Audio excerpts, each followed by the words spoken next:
Hi guys, and welcome back to the Asia Oceania Qualifiers for Iesf, and I'm Chad. Joining me as my co-caster is going to be Yuhang. Hello. We have a change of match. We Yes. were expecting Jordan versus Lebanon, but we have Syria taking on Iran, and I'm assuming this is the best of three as well. Yeah, it's a best of three series, and too sad you can't get to see Yapso play in in the other series.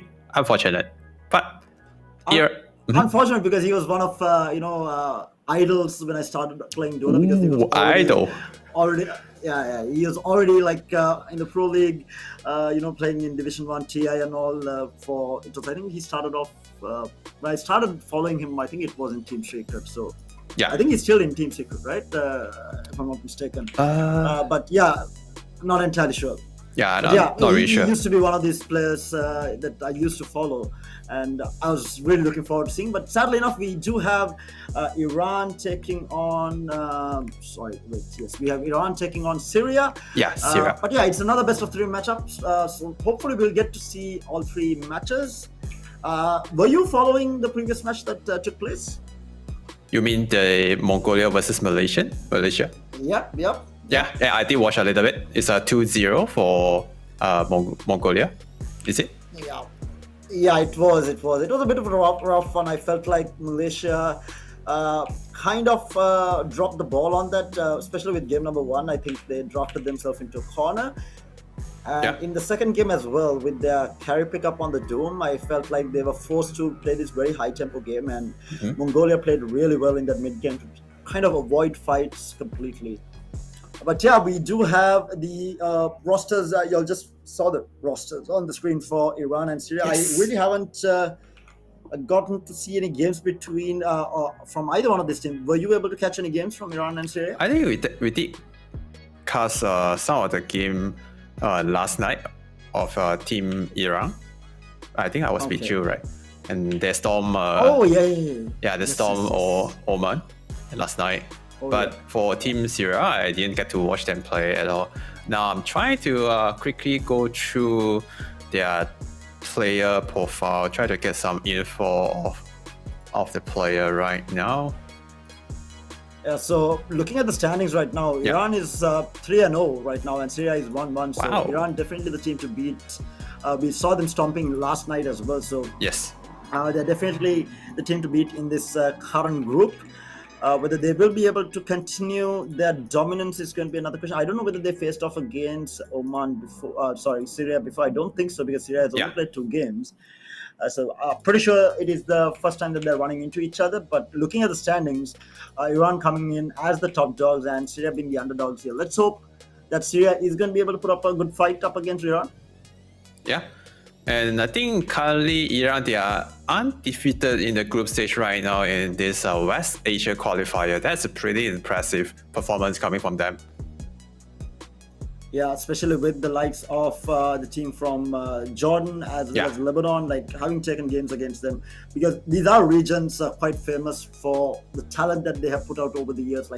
Continuously for years and years, they have been putting out some really good Dota 2 players to the international scene. So Iran looking extremely strong, having beaten these teams out. So hopefully it's not a 2-0 stomp. We would never like to see that. We want to see some good Dota, and Syria hopefully is going to be able to put up a good fight up against Iran and maybe take games off of them as well. Iran seems unbeatable right now in this current region. Yeah, I'd love to see Syria maybe teach them a lesson, at least give them make a close game and show us some good Dota.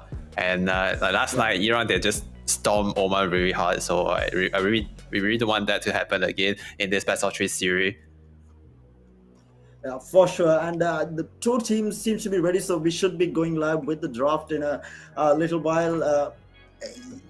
Hopefully, there won't be too many delays from the team. We did have a technical timeout yesterday as well, I think, where I think almost took like 15 minutes to get into the game, where one of the teams was not able to connect. So hopefully that's not going to be the case. But we have seen different heroes come out from these teams during the qualifiers now, because now we are essentially into the last day of the qualifiers, if I'm not mistaken. at least there might be a few more days left. But so we are so far into the qualifiers. We saw the likes of Chen now. I think that was the first time that I saw the Chen being picked up. Ench, it was the first time for me, but I'm pretty sure it was picked up before as well. But both the times it was Mongolia who ran it. Say played such a good Chen and Enchantress in that in the previous series. Was insane. The lane dominance was really good by him. And we saw, players switching out on roles as well, where it was not just a hero swap, it was a lane swap completely, where 11 played, who was playing mid for Mongolia, ended up playing on the offlane, and Seme, who was playing on the offlane, played up on the mid role. And he just proved that he's not just good on heroes like the Centaur, who is, where he is undefeated on that hero. He went on to pick up the DK and ended up winning with that as well. And we have seen these weird kind of heroes, and we saw a Luna Aghanims in the previous one as well. That was a pickup that I was not expecting Luna to go second item Aghanims. I think it was a Falcon Blade into an Aghanim Scepter, which was extremely weird, because you would expect the Luna to build into a Manta style to, amp up his farm as well. But I think it was a second item Aghanims, which was really interesting, and he actually put that to good use, where they did manage to pick up a few free kills. So teams are kind of adapting. They are kind of changing their play styles a little bit, experimenting with things here and there. But I think the standard has been where they have these 3 very beefy front lines with 2 squishy supports at the back, where they don't allow the enemy team to kind of getting to the back line. I think that has been the name of the game. And for majority of these qualifiers, we have seen the likes of Sven, Lifestealer, Doom's coming out, DK's coming out, Timbersaw was a very favorite pick in that last series as well. So very beefy cores in this front line. I feel like that has been kind of the meta in the qualifiers. Yeah, I think he's kind of famous with his Enchantress. He's the Grandmaster tier Enchantress player. When they first started playing pro for Semi and 11, actually 4 of them, they are the off-lane player. So that's why they're capable to do this lane swap. Like I think early in this qualifier, 11 was the guy who played in the mid lane, but just now in the last series when they're playing against Malaysia, I think they also do a lane swap and let Semi to play in the mid lane instead of 11. Also, just now, I think we saw JT, he was playing the Timbersaw, and also 11, is it 11? Playing the Timbersaw in the mid lane too. So the Timbersaw is definitely one of the best hero right now, I feel. For me personally, think that's the best offlane hero, because it's my favorite hero, and it's one of my most played heroes. So that's why maybe I have some bias on that hero, but also I'd love to see some more Timbersaw here in this qualifier later, and also in this series. Oh yeah, I think Timbersaw, I think it's in a really sweet spot just because of how the meta has shifted, right? Like qualifier meta has been this beefy frontline, and Timbersaw kind of ruins that whole gameplay, right? He eats into all these beefy codes, like whether you pick a DK, a Doom, or Underlords, Timbersaw does not care. He just eats in through that HP pool that they're going to be having. So Timbersaw is in a really sweet spot in the qualifier, and whether it is going to be the same for this particular matchup, we'll have to wait and see. But in the previous matchup, it was quite evident that Timbersaw works really well in the current meta. Yeah, Timbersaw winning death just one of the best ability against most of the strength hero, or also even it was pretty. Also even against a universal hero, also pretty good. Maybe the percentage of stat loss is not that high compared to strength hero, but still. You can cut through at least I think 5% if I'm not wrong. So that's a pretty decent a decent percentage of the stat you can cut through the spell. Also, Timbersaw is one of the best pure damage output hero in the game right now. I think there's no other hero that could did that much of pure damage as Timbersaw in Dota currently. And you were right, it's 5% into universal heroes and 13% stat loss overall.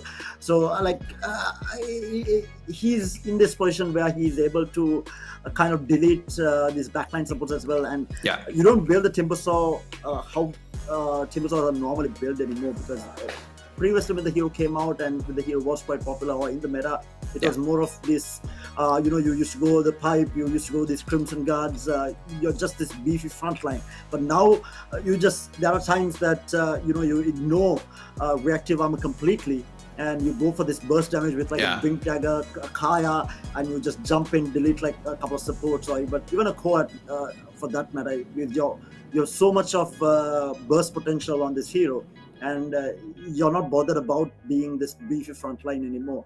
And innately, as the game goes late, you do become tankier. You tend to build into Shiva's guard, and then you get your levels on the reactive armor as well. I think essentially reactive armor, you completely ignore that skill now, or get like maximum 1 level of it. If you're having a rough lane, I think you get 1 level of it, and you should not touch that skill at all afterwards. Timbersaw is just a really nice burst hero that they have right now. Yeah, I totally agree with you. And I think the reactive armor, it got nerfed way too much, and it was kind of good back then. I think people just put like maybe 4 point, 3 point on the reactive armor, and then he'd just be unkillable in the lane and take down the tower, kick out the opponent laner, and just dominate the off lane. But right now, we see a lot of like Timbersaw just focusing more on his spell cast, on his first 2 spell ability. Also, I remember he has another facet called Shadow. That facet actually make the Timber chain way better than it used to be. Just the extra slow, the extra damage coming from that spell are actually very, very significant in some situations.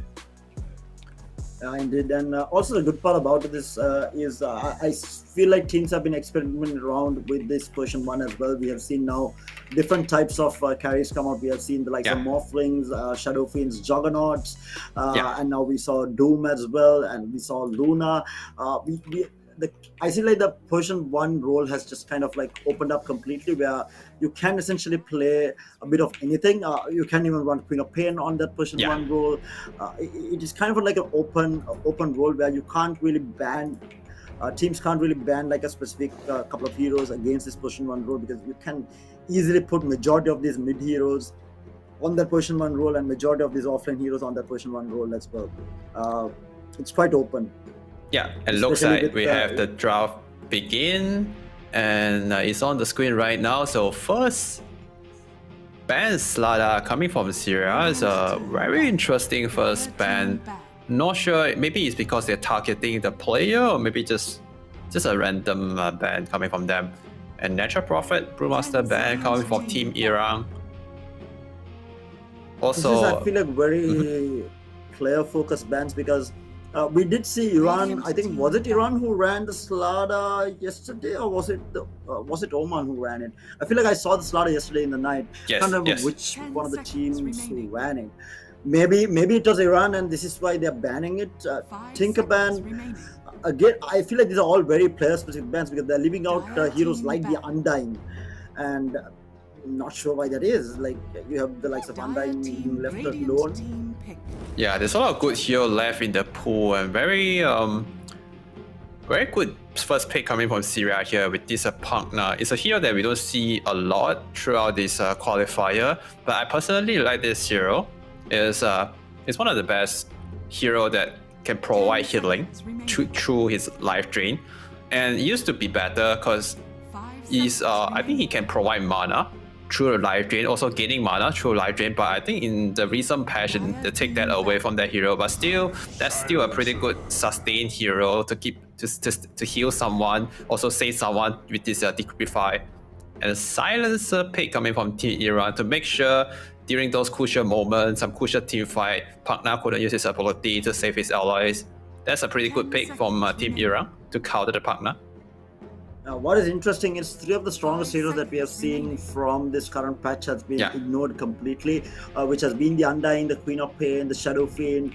They weren't banned, and neither have they been picked in the first phase. I thought the Undying might get picked up by Iran since it's open, but they decided to go with the not that Silence is bad. Silence is still a very strong support hero, or you can even run it core if you really want to. I don't like it. I really don't like it, but if you're pushed to it, you can do it. It's not unheard of. But is it really a really good support to have in the current meta, where you have these very snowbally fights to stop it in their tracks, and works reasonably well against the Pugna as well. Yeah. And Silencer carry could be a thing. I think I remember there's a long time ago I lost to a Silencer carry, and kind of underestimate how strong is a Silencer carry in that position. But most of the time in the pro scene, people run Silencer as a support. And we're going to see a Doom Bam coming from Syria. So right now, I feel like they have the partner, a hero that could provide a lot of healing and some saving potential. They would like to have some frontliner on their side. For Team Iran, they also have this Silencer with this the combo breaker with the global silent. Also, they could enable their initiator to jump in with that global silent. So I feel like they should draft around that concept. Yeah, they'll probably look for these heavy initiating heroes. Maybe like pick up like a Storm Spirit or an Ember Spirit, or high tempo heroes for that mid lane specifically. And even the Queen of Pain is out there. So yes, the fact that the Queen of Pain is the Pudge ban as well. Ooh. I feel like this is very focused. Did we see a Pudge yesterday? Yeah, we did see the Pudge yesterday. For sure. Yeah. I think it's coming from. Was by Iran. I think they pick it on Team Iran. They're having fun in the last game when they are stomping or Team Oman. They picked Pudge in the second game last night. That was Zeski who was playing the Pudge in that game number 2, I think. After they won the game number 1, they picked up the Pudge for the second game. But let's see what Iran has options here. Like they have Queen of Pain open, they have the Shadow Fiend open, they have Undying open. They have so many strong picks right now. But also at the same time, they want to get some lockdown as well. Yeah. Ooh. So they do go for some sort of a lockdown with that call. Another fun part. Both teams have ignored the Disruptor completely. Oh yeah, I don't think they will pick it now because both sides, like Silencer and Partner, both of this hero like to play in position 5. So yeah, maybe people can still run like Disruptor as a position 4, but I feel like they would prefer to have another a stronger or maybe like a Task or something like Shaman as they have support now. But there's an Ogre Magi pick coming from Team Syria. I don't really like it because it's another melee hero. Also, it's not so useful when they're playing against a hero like X, because I don't think this hero can contribute much. What do you think about Ogre? Yeah, I'm also not a fan of it, and you essentially are just going to be, if you die to the silence, right? If the silence is around the area, your mana pool is going to get affected as well. And Ogre, until he gets items, his mana pool does suffer. He's someone who gains mana on strength. He is going to be suffering a bit in the early game if he does end up going down in this silence lane. And the silencer is going up against his Ogre in that bottom lane, most probably. I'm not a fan of it. And like you said, that doesn't really contribute too much unless Syria has a plan to run this, because a lot of people like Ogre's Ignite and Fire Blast, but I think his most crucial skill has always been that Bloodlust, which they are going to couple with the SF. That's what I was looking for, like someone to make use of the Bloodlust, and SF is going to absolutely love this. Yeah, Bloodlust is just one of the best ability to buff carry hero that can utilize Light Clay and movement speed, and SF is one of those kind of hero that would love to have Bloodlust on their side. But usually people want to pick Ogre, they want to have like a support that could frontline for their core. But why not they just go for the Undying and they just totally ignore that hero and go for the Ogre Magi instead. And now there's a Shadow Demon coming from Team Iran. That is a very good pick, I feel, because with the Demonic Purge, he could just totally counter the Bloodlust. Also the Decryptify, the constant Dispel, the constant Purge. So it's gonna make the Ogre Magi or the Blood Partner harder to save their allies.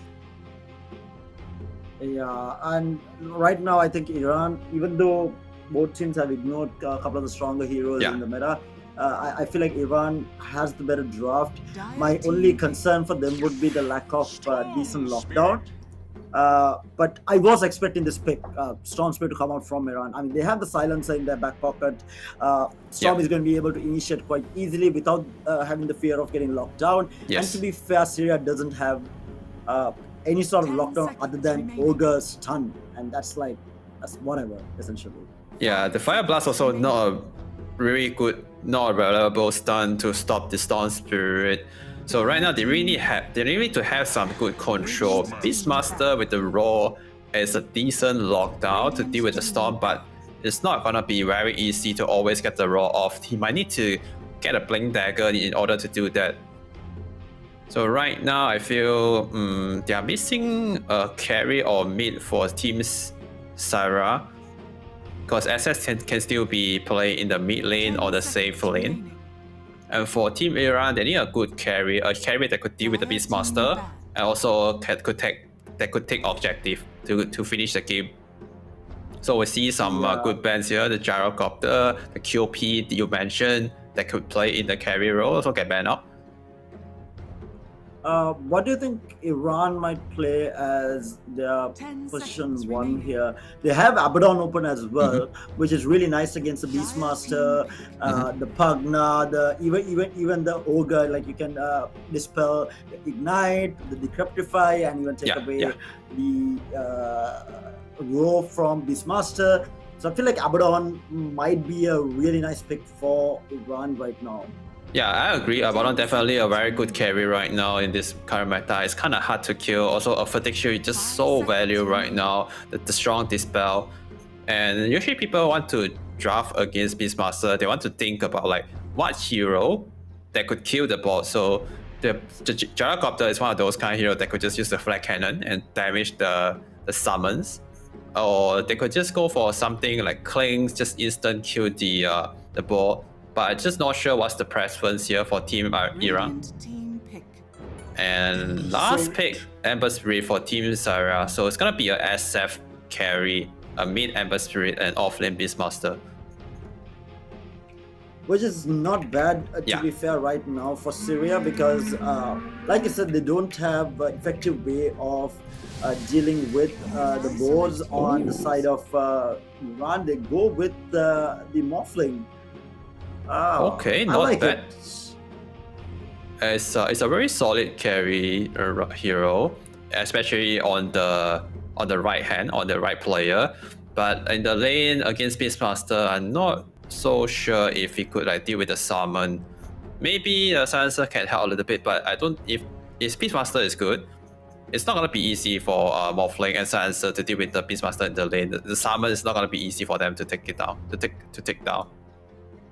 Yeah, but other than the laning stage, I feel like the laning stage is not going to be that great. But later on in the game, I feel like Syria is lacking a little bit burst potential on this Morph. I feel like Morph, if he gets ahead, like if he gets a few items, this Morph is going to be essentially unkillable. Like true.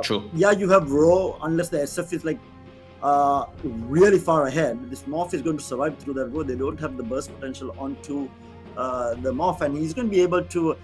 Morph can still morph during stuns, right? With shot, yeah, with shot, yeah. So like once he picks that up, like I don't see this Morphling dying during fights. Yeah, I totally agree with you. They have some lockdown with the roll, but most of the damage coming from SF, especially for carry SF, the damage coming from him is just mostly physical. So I kind of worry for the damage department for Syria here. They might not have the good damage or might not have enough damage to kill the Morphling. They have some control with the chain and roll, but they still need the big damage output like to take the Morphling down. And if they can't kill the Morphling, they're gonna have trouble like stopping this Morphling from hitting towers. Yeah, and Morphling works really well with Agadims as well here. Yeah. And also just he has like really nice morph targets on his team as well as the opposing side as well. He can always get Bloodlust for himself. He can always get multiple illusions with the Shadow Demon as well. So he has options here in terms of who he wants to morph into as well. He can morph into Ember and get Flame Guard. I mean, it's a nice hero, but like you said, I think his laning stage is going to be where it is a bit scary for them on that bottom lane. Yeah, but good Morphling player, they will never die in the lane. There's a trick that they could like morph all the way to like 0 HP and then morph a little bit back to strength, and then somehow get some like HP back with the morph trick. It's just very annoying to like for most of the offlane heroes to play against that. You just get free HP with the morph trick. Yeah, and the fact that they don't have burst on the side of Syria is going to allow the Morphling to be able to do this continuously in the laning stage. So I'm not assuming that. I'm assuming the Morphling won't die, but I'm worried for how much of farm he's going to be able to get in that lane with the pressure that might come out from that Beastmaster and Ogre. Even though Ogre is not that great into in the laning stage or as a hero as a whole, but into this Morphling silencer, he should be doing fairly okay, and Beastmaster is going to have a really easy time on the bottom lane. Yeah, but and yeah, and I think we have a pause. I think we have a tech pause by one of the teams. So as usual, we spoke about this yesterday as well. We're guaranteed of one pause somewhere down the line. So we will have it now, and we should be able to get into the game shortly. But going back to the game, who do you think has a better draft on paper? After watching Team Iran play last night, I actually kind of favor their team, despite like Morphling might not have the good lane, but overall I still think they have the better, maybe better team chemistry, also better like team play and better skill player. Okay, if you forget the fact that it is Iran who is playing the draft, even teams across the board, which draft do you prefer? I know I'm putting you on the spot. I'll still prefer the Iran draft because of this Shadow Demon and Silencer. Their ultimate ability actually really counter the Dire's heroes. Like the Demonic Purge, it's gonna constantly purge off the save from Pugna, from anything like the Solar Crest or the Glimmer Kit or the Shard ability Fire Shield from Ogre Magi. So all of these saving ability and items is gonna get countered by the Shadow Demon. It's not gonna be easy. It's gonna be hard for the support, for Pugna to save his allies, to save his core. That's the main purpose of that hero in the support position. Also, they have Global Silent, another way to stop Pugna to do his thing. So whenever Storm chip in or X Blinky, they could just follow up with a Global Silent and make sure they could get the confirmed kill and get out. And it looks like both teams are going to be avoiding, and you said, he's going to be a good save. Like if he stays back, like Zeski had a really good time yesterday as well. Even the row, Zeski can just stay behind, disrupt, and that's essentially one ultimate gone for nothing on the side of Syria. So I also agree with you. I feel like Iran has the better all-rounded draft. Only concern would be that bottom lane, but other than that, I feel like you don't really care about losing one lane. Like even if you outright lose that lane, I feel like Iran still has like the better draft. In the meantime, this Axe needs to be a little bit careful. Oh, he's going to be playing. He's sitting on the offs. Sitting on the observe board, and they will be looking for it, but he's going to be able to walk away from this. Sadly, they have no control. They have nothing to control and stop. Take the X. Yeah, and also SF also go for the lasting present facet instead of the other one. That one that slow could apply slows. A race can apply slow. So they just let the X to walk away. Sadly, they couldn't touch him. What's it called? Shadow Maya, I think the other facet is called. This is so hard, man. I just realized like Dota has got so much significantly harder for the casters as well as the players. There's so much happening in this game, right? You have multitude of facets on each of these, and some heroes have 3 facets, not just 2. And then you have neutral items, which has their own facets as well. Like it's got crazy. Yeah, it's gonna need some time to remember all the new stuff, new item, new facet. Yeah. But already Zeski doing a little bit of hires onto that Shadow Fiend. The disrupt. Oh, mid lane. Oh, Spirit. Very low on HP. Yeah. Yeah. Not sure what happened there just now, but the bottle is coming from the courier, and Storm Spirit just got his just purchased his bottle, and Ember Spirit is need like 1 more creep away to get his bottle. So Storm's gonna have the extra mana and HP first, or before the Ember. And once Storm Spirit hit level 3, there's a very high chance he might get a solo kill with these electric Vortex. The extra control and slow is gonna help him to secure the kill. Let's see if you want to utilize the faster bottle timing to punish the Ember. Yeah, I want to ask your thoughts about this. I know you don't play mid. Storm Spirit's facets, he has gone for Static Slide. As I talk about this, Zeski might be in a little bit of trouble here. Ignite into the stun. Zeski, 1 more raise, and they are going to be able to get first blood here.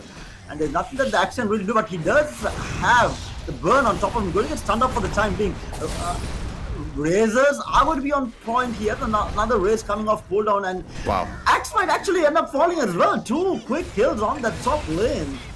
But as I say, that Pugna is the next one to fall. We have kills happening across the board. Silencer falling down low, but Wizard on that. Beastmaster deciding not to chase after that. But a couple of quick kills on the top lane.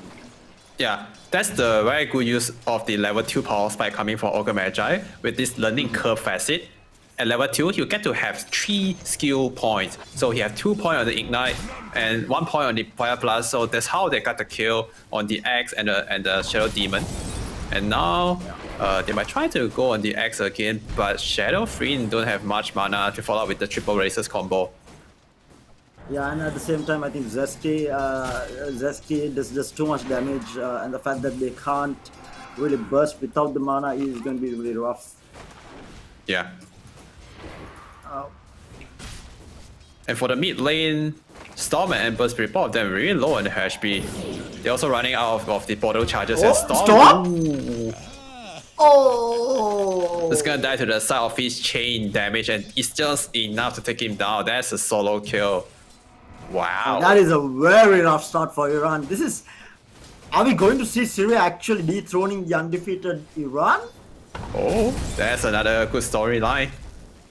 In the meantime, we have the Axe getting gone on again. We have the Razors available. There is going to be a disruption from Zeski there to hold on to the Iesf at a close range, and I think they were not able to chase it down.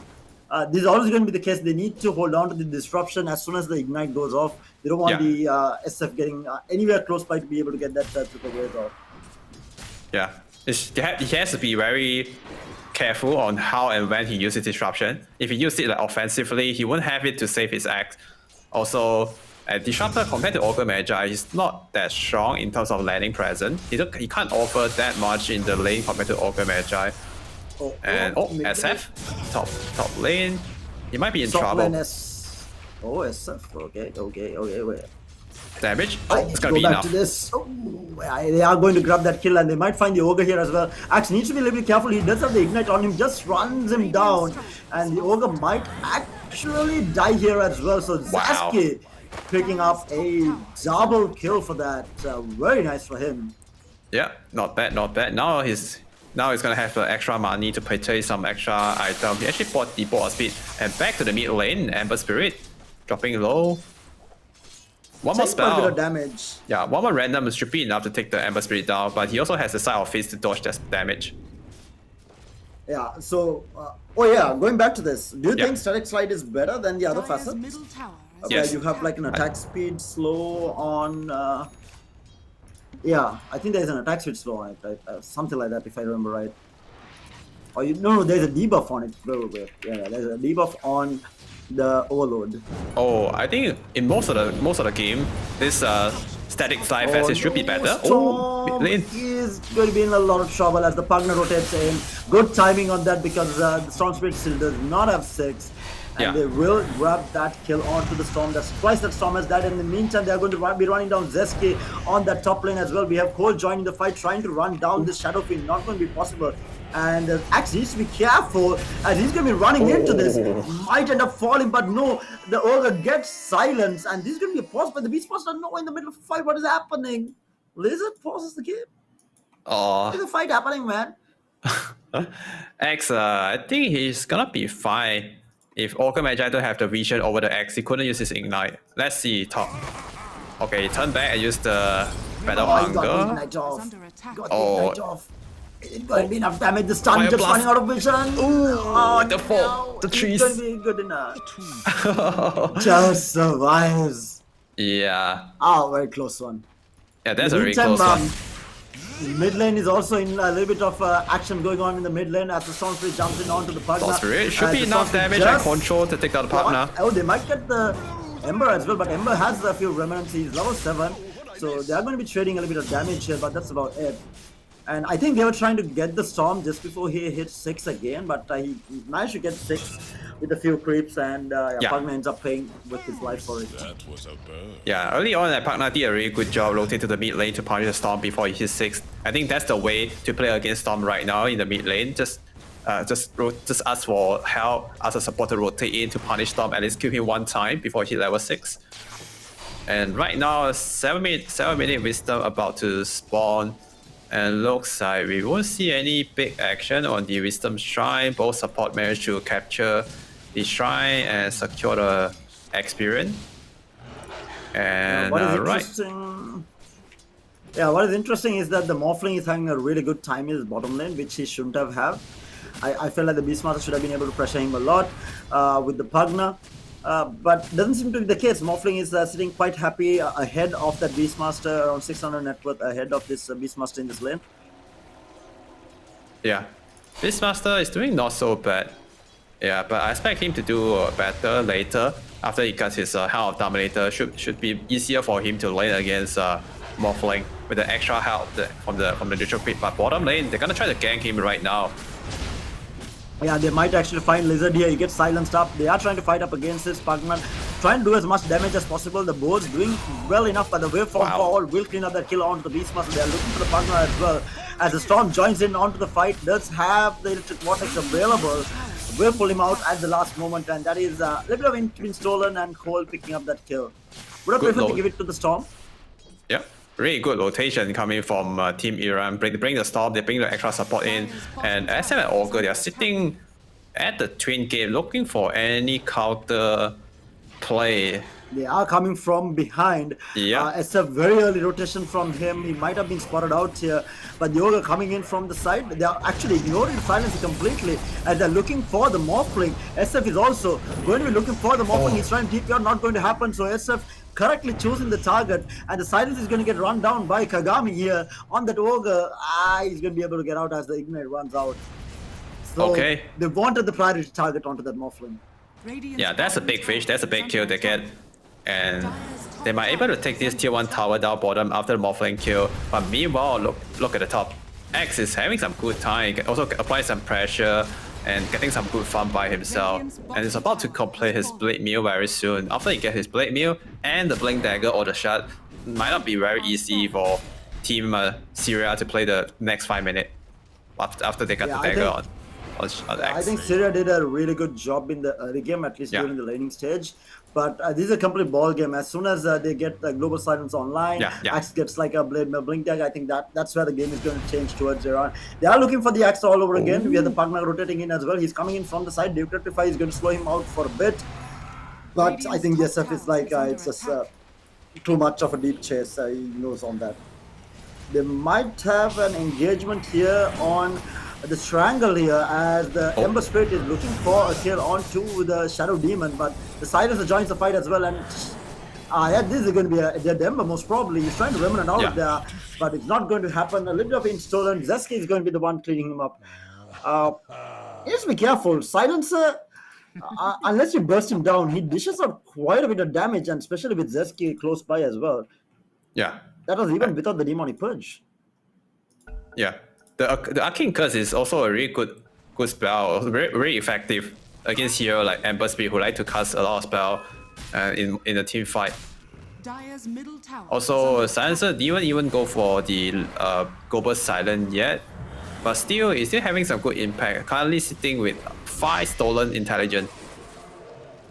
Oh, we have a call here. I am actually sorry. I was wondering where he called, and the call sound is global, so it was on the creep cam. I thought it was on the shadow pin for a moment there. Yeah, I also heard that. Oh, Ember coming back in onto the Silencer. The Silencer will end up falling here most probably. There isn't a save here, and he will end up falling to the... but there is a return coming in there. Nice Requiem here, disengaging. Sean Spirit popping the sword in, will find the Ember Spirit here. He will get stunned up. Is there going to be enough burst? No, there isn't, as the Sean Spirit with the haste from putting it to good use. Might find Kagami here as well, as Lyumi is going to pick up 2 quick kills for that rotation. Very nice with the haste rune.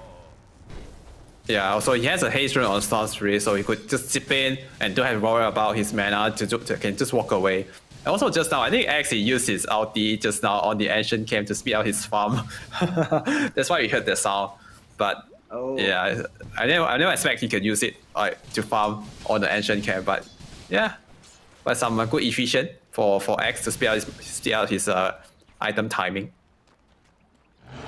Yeah, it's Axe really needs. I think the movement comes out when Silence decides to pick up that global silence. I think he's holding on to it just because I don't see Iran making any significant movements across the map until this Axe gets that blink dagger. So it is justifiable for him to hold on to this global silence for the time being. Morphling, considering everything, he's having a good time. He's keeping up with the Shadow Fiend's farm up into this Beastmaster lane. Beastmaster has also caught up very nicely. He was falling behind a little bit, but like you said, once he picks up that Helm of the Dom and the laning stage kind of finishes, he farms quite fast. And he has been catching up little by little. So they also managed to take down the bottom safe lane tower, and Beastmaster can just farm in this area right now at the bottom side of the Radiant jungle to complete his Hell Overlord. And for this, for currently right now for Radiant, they can just play around with the Storm, try to get some pick off and get some kills here. And the support have to be careful of the Ember Spirit because Ember Spirit is a pretty good support killer. You can just jump in and out with the fire random. So right here, we're gonna see some big movement coming from the Dire team. They bring the Beastmaster to the middle lane to take down the mid tier 1 tower. X, he still need his Blink Dagger, Morphling, still need more time and more items, so they couldn't defend the mid tower right now at the moment. Yeah, and also like I feel like they can't defend it, and the Stormspirit are very close to dying there. If the slight hit, the Searing Chance hit there, the Storm would have gone down, but he zipped out at the exact second that the Flight of Fist was coming through, so I was very close because if the Searing Chance hit, he would have died 100%. Morphling, Spidey Sensors tingling, immediately TP's out, and that is going to be them rotated into the top lane. We have this Ember Spirit making moves across the map. They're looking for this Axe, but Iran is also reading this. They are bringing more heroes to this top lane as the Silence is going to be backing up as well, and this time around, he has the global silence to try and turn this around as well. They might look for an engage, but they do have the Ember Spirit around the area. He's going to be coming forward. They do use a global immediately. The call is going to be onto the Iesf. It is going to be enough damage. He pops the one charge, the Culling Blade, not enough damage, and he gets the Requiem off, but ends up dying. But they will find the return kill onto 2 heroes. Very rough, and they're looking for more here. Onto the Shadow Demon. Shadow Demon taking a lot of damage. He will use the disruption to save himself for the time being, but the life drain and the Searing. Oh, he's still flying. He's so tanky. How is he so tanky? But the Searing Chains will clean him up as the Ember Spirit picks up a triple. Morphling wants to get involved. He gets the return kill. The lockdown being good enough. A good Searing Chains from the Morphling, and Kagami steals the Wisdom Shrine right under their noses. Yeah, he morphed into the Ember Spirit just now. He was like 1 or 2 seconds away to cancel this Ogre Magi TP. And X is still chasing on the Pangla on the top lane. He needs to get closer to get the Berserker call off, but he don't have the RD. Not sure he have enough damage, but maybe with Blade Mail should have enough. Oh, it's not gonna go any deeper right now. But overall, in the last 1 TP and he would have died, I guess. That's right. Yeah. So it's kind of don't want to overplay, don't want to overcommit for just a partner. Also, in the last fight, it's a 3-4-2. Even they lost 3 heroes, the X, the Shadow Demon, and the Silencer on the Radiant team, but they managed to get the big kill, the SF and the Ember Spirit. So I think overall it's still kind of okay, but the Ogre Magi stealing this Wisdom make that trade look better for the Dire team. And right now, we're gonna see Dire smoke with SF and Ember Spirit and Ogre Magi, but there's no one down here in this bottom area. Yeah, I feel like they're also Syria is also worried about this game getting a little bit too late. They don't want the Axe to get these timings off on the Blink Dagger as well. They're trying to put pressure as much as possible in the game because Morphling scales extremely well. And into this lineup, I feel like we spoke about before, he is kind of like unkillable later on in the game. And they don't really have that great lockdown for Numi as well on that Storm Spirit. So they are looking to put pressure and get as much as possible from the lane. And that's exactly, they're looking to go high ground here. And I don't think Iran can stop this. Is the Blink Dagger online for the Axe? That's the question. He's still like, not. Yeah, 200 gold something away from the Blink Dagger. But if you look at the bottom lane now, yeah, Beastmaster with his fresh Hell Underlord, with his big Ancient Creep, it's gonna apply a lot of pressure on the bottom side. And if you look at tier 3 tower bottom, it lost like 50% HP already at 60 minutes. That's a lot of HP. gone on the tier 3 but also tower. at the same time, I don't think they want to commit too much because there is still a risk of this jumping from the Storm Spirit with the global silence, and you don't have these BKBs up for the SF to try and get away from it. So they want the SF to be able to counter initiate with the Requiem. So for that, he is going to need that BKB. To be able to do that. They were fishing for the Morphling, but not going to find it. Morphling looking to pick up the Manta style. Has that Vladimir's completed, looking to pick up Manta into the Hurricane Pike. Very talented SF, casting the Requiem. They're looking for the Morphling, but there is a jump in from the Storm Spirit. They are going to be using that global silence, and now SF left alone. Going to get cut down. He misses out on the Culling Blade, but the SF will end up falling. And the Ember wants to sorry, for a moment I thought he went back in. What? Okay, he was running backward. That's why. Bottom lane X. Okay, get the call off, Berserker call off on the Overlord creep. So that's something. Plus 250 gold for the X. And unfortunately, in the last fight, X couldn't get the chop on the last hit on the SF for the extra armor he can get. But still, there's a first Blink Dagger reveal coming from X. They managed to get the big fish with the global silent combo, secure the kill on the X. Sorry, on the SF. I think X I don't think has landed a single Culling Blade this game essentially, but brought the SF low enough for the team to get the kill at least. Not too bad for him so far. He's looking to queue up the BKB, which is necessary. There is quite a bit of magic damage that is being dished out by Syria, like Requiem, Ignite, Searing Chains, a decent amount of lockdown as well. You have the Pugna as well, so the other person needs that BKB, and that is exactly what he's going for. In the meantime, we have the Ogre going run down by Zeski and Cole, and they will find a quick and easy kill. Now, this is where, like, we were talking about this timing on the Axe Blink Dagger, and Axe has it now, and this is the time that Iran is looking to move around the map and make plays happen. Yeah, they should just play around the X and just one Berserker call into some follow-up spell. They have the Disruption, they have the Demeanor Purge, and the Global Side will be out very soon. And Storm Stitches will be there to follow up some extra control and damage to collect the extra money, the unique extra mana regen he can get. And right now, there's a drum of endurance complete on Beastmaster. I was thinking maybe he could consider the Pile of Insight, because there's some good magical damage on the Radiant side. The damage reduction could be very useful for them, for the Dire team. Oh yeah, for sure, and this Axe is just farming away on stacks. There is quite a bit of magic coming out from the side of Iran here. In the meantime, they're trying to clean out the creeps from Lizard here on the Beastmaster, the Overlord creep getting taken out. But yeah, going back to Iran, they have quite a bit of magic damage. The Silencer, the Shadow Demon, Storm Spirit, they're all like very magic damage. And even the Morphling with the Ice Shot, it's quite a bit of magic damage. So. Yeah, because in this early mid game, most of the damage is coming from Storm Spirit and bottom. We're gonna see a pick up on the Pugna for the Global Silence. Should be an easy kill. Let's see if X get a chop. Oh, no chop for the X. Okay, that was a bit weird. I feel like Anumi should have gone on the SF there because the Pugna was already dead. There was no way that he was getting out. With the team closing in as well, you should have been looking for the Shadow Fiend there, I feel like. Yeah, but that's okay. A kill is a kill, and Shurun get taken away by the no global SF. Here, a call on to the SF here. Do they have enough burst damage? I don't think so, and now without the global silence, it's going to be a bit rough, and Axe is going to be left alone, gets rolled up. Shadowfin taking a lot of damage from these illusions, pops the Requiem. It is going to be just the Axe at least for the time being, so they get a return kill. Bit of an overcommit, I feel like, from Iran, especially without the global. Yeah, I think the Shurun actually saved SF. Block a lot of damage coming from the X and the Storm Spirit just now. And we haven't seen Morphling show up in any big fight yet. He just completed his Manta style. So maybe they can try to contest the top Tormentor. Even without the X, maybe they can try to apply some distraction. They shouldn't give this Tormentor for free.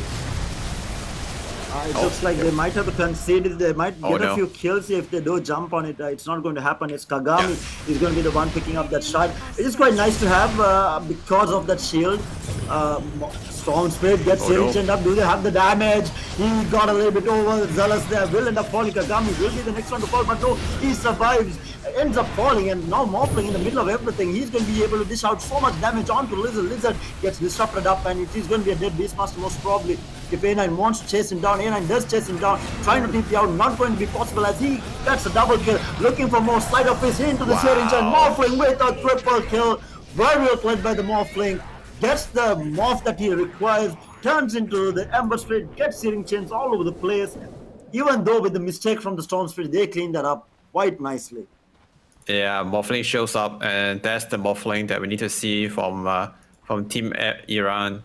He just go in, turn himself into the Ember Spirit. I think Ember Spirit currently is the best morph target right now for him. He can steal this Flame Guard, the extra control from the Searing Chain. It's gonna help him to secure or cancel any potential TP. And right now, they're just gonna get themselves the top tier 2 tower. Roshan is on the menu. And you can see on the minimap, they're drawing circle. And on the minimap, they want to I think they are saying that they want to control the dire triangle to secure the Roshan pit area.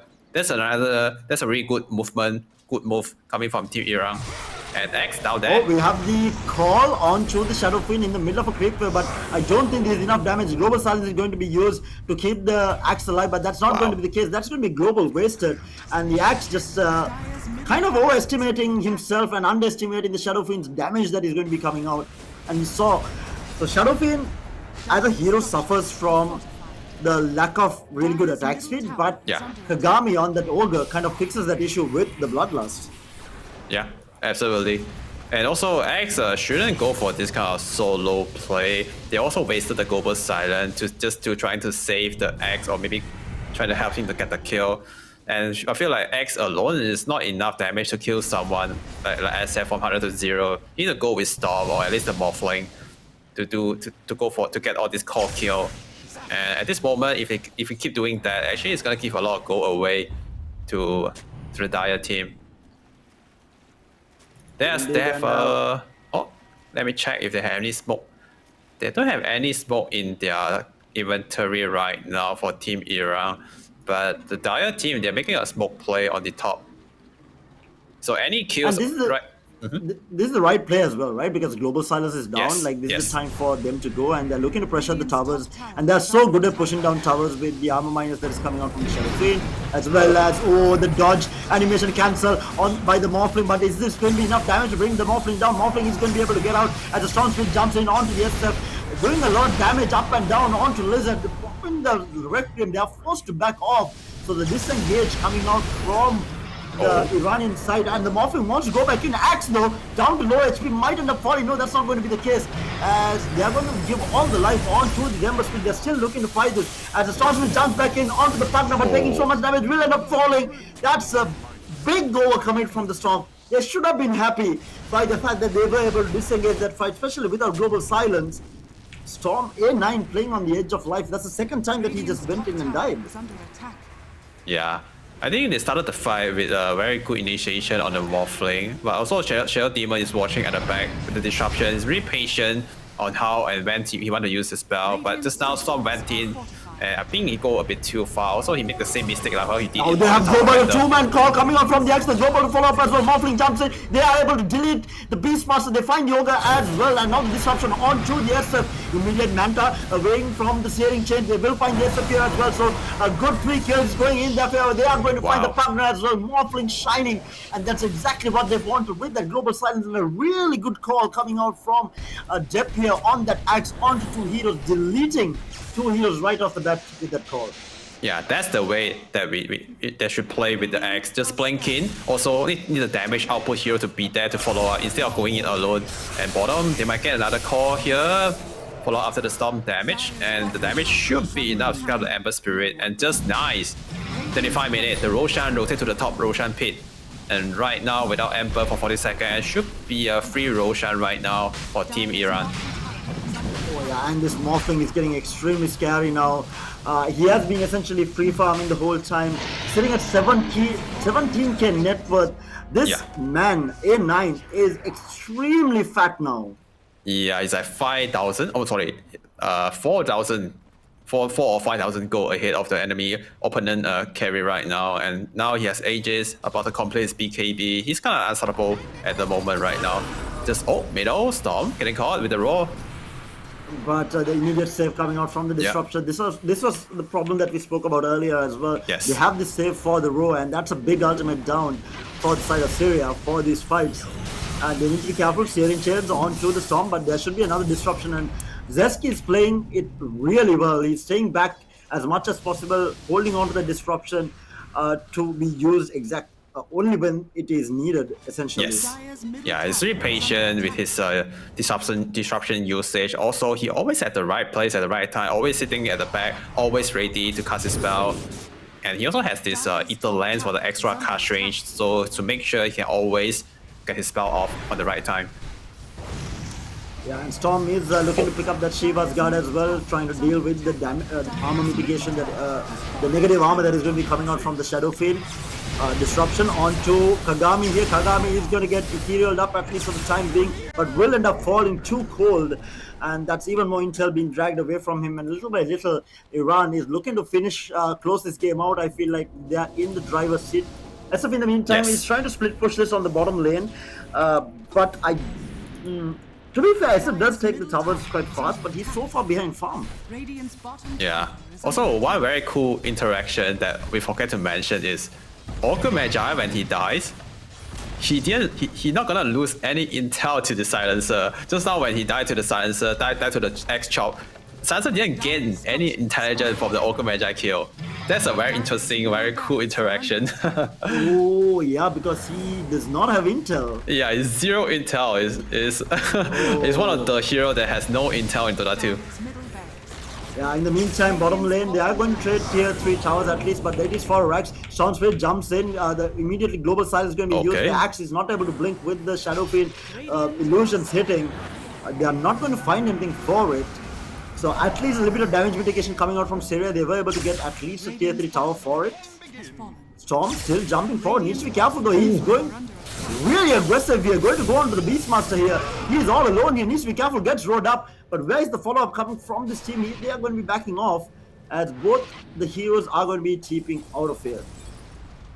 Okay, Stormy just zip in like a boss. He keep doing that, acting like he has the whole team behind him, but he actually just going alone.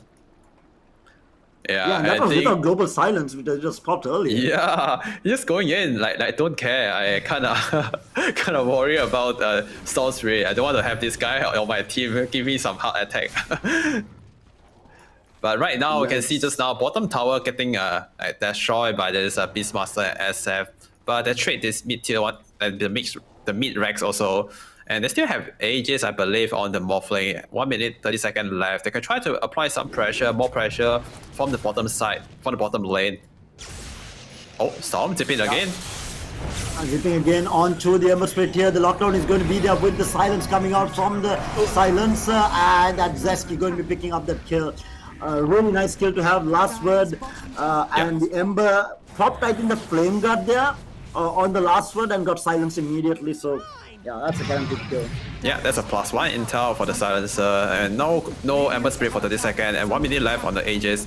So they can try to force the asset back to the bottom base, or maybe take down the Rex right now, because Morphling, he does have the BKB and Hurricane Pie, so he has everything he needs right now to make sure he can get out safe.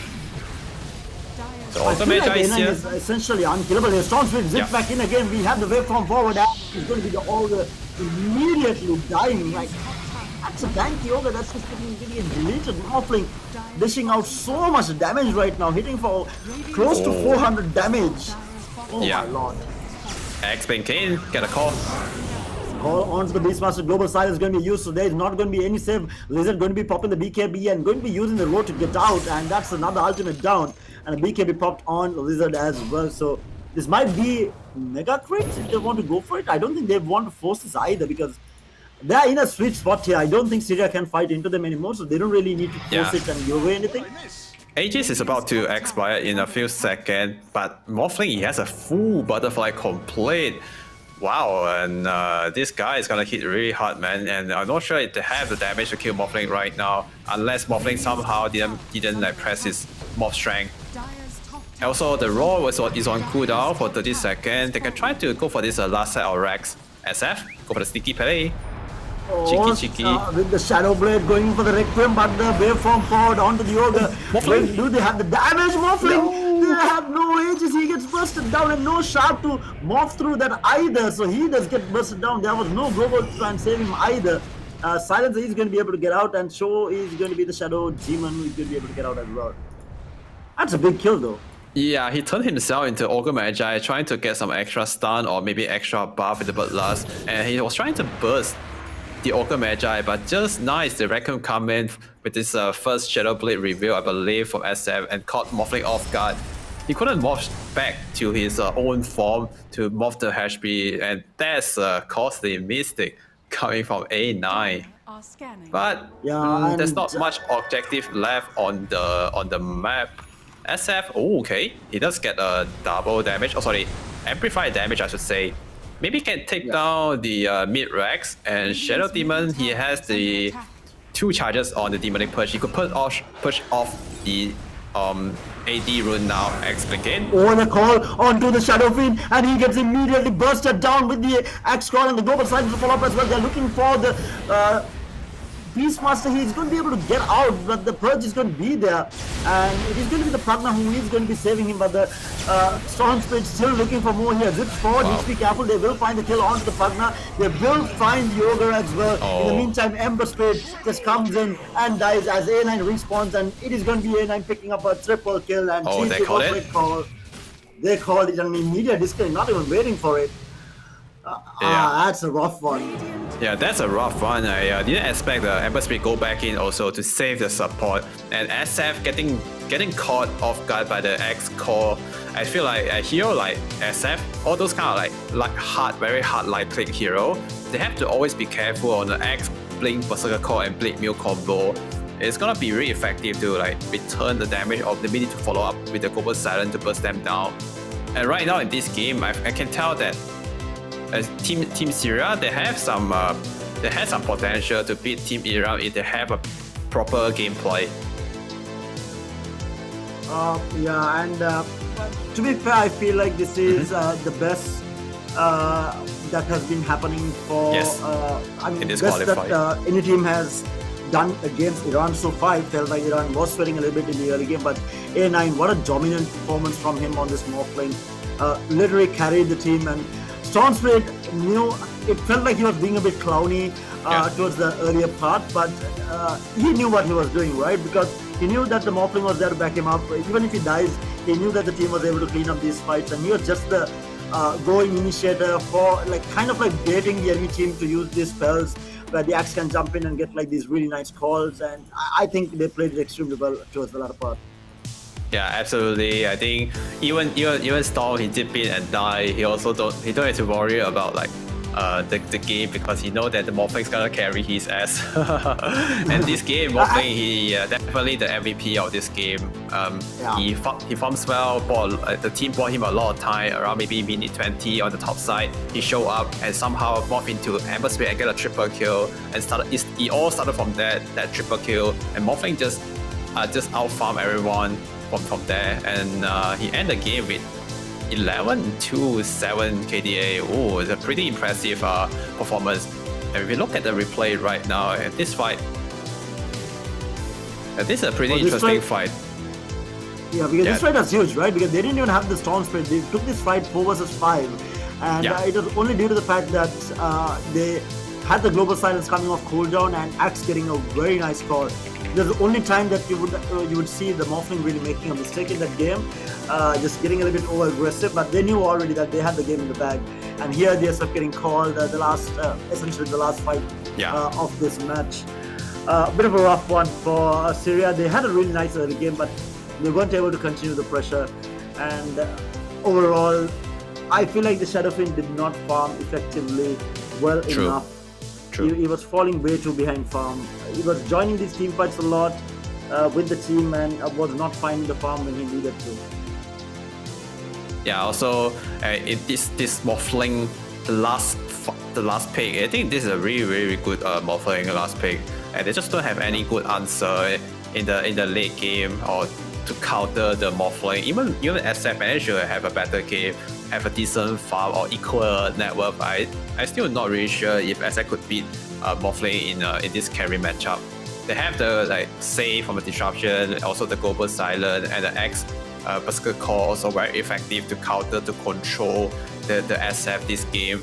And overall, I think even Syria, they have a better game or like a better execution. It's still not easy to kill Morph. The only big kill on the top, which is when Morph turned himself into Ogre Magi inside the Dire base. That's the only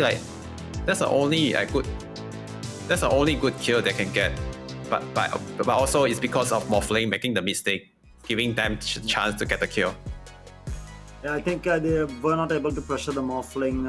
Even during the laning stage, I think the Beastmaster and the Pugna was not able to pressure the Morphling enough. I feel like Morphling got way too much out of the laning, which he shouldn't have been getting. And I think that's where it kind of went wrong. But overall, I think Syria played really well in the early game, but just did not have enough towards that mid to late game part of it. So in the meantime, we'll be going in for a very short break before we head into game number 2. This is a best of 3 series, so hopefully Syria comes back in game number 2 and puts the pressure on to Iran here and forces that game number 3. We'll have to wait and see, but we'll be taking a very short 5 to 6 minute break, so do stay tuned in for game number 2. We'll be right back, guys, after this short break.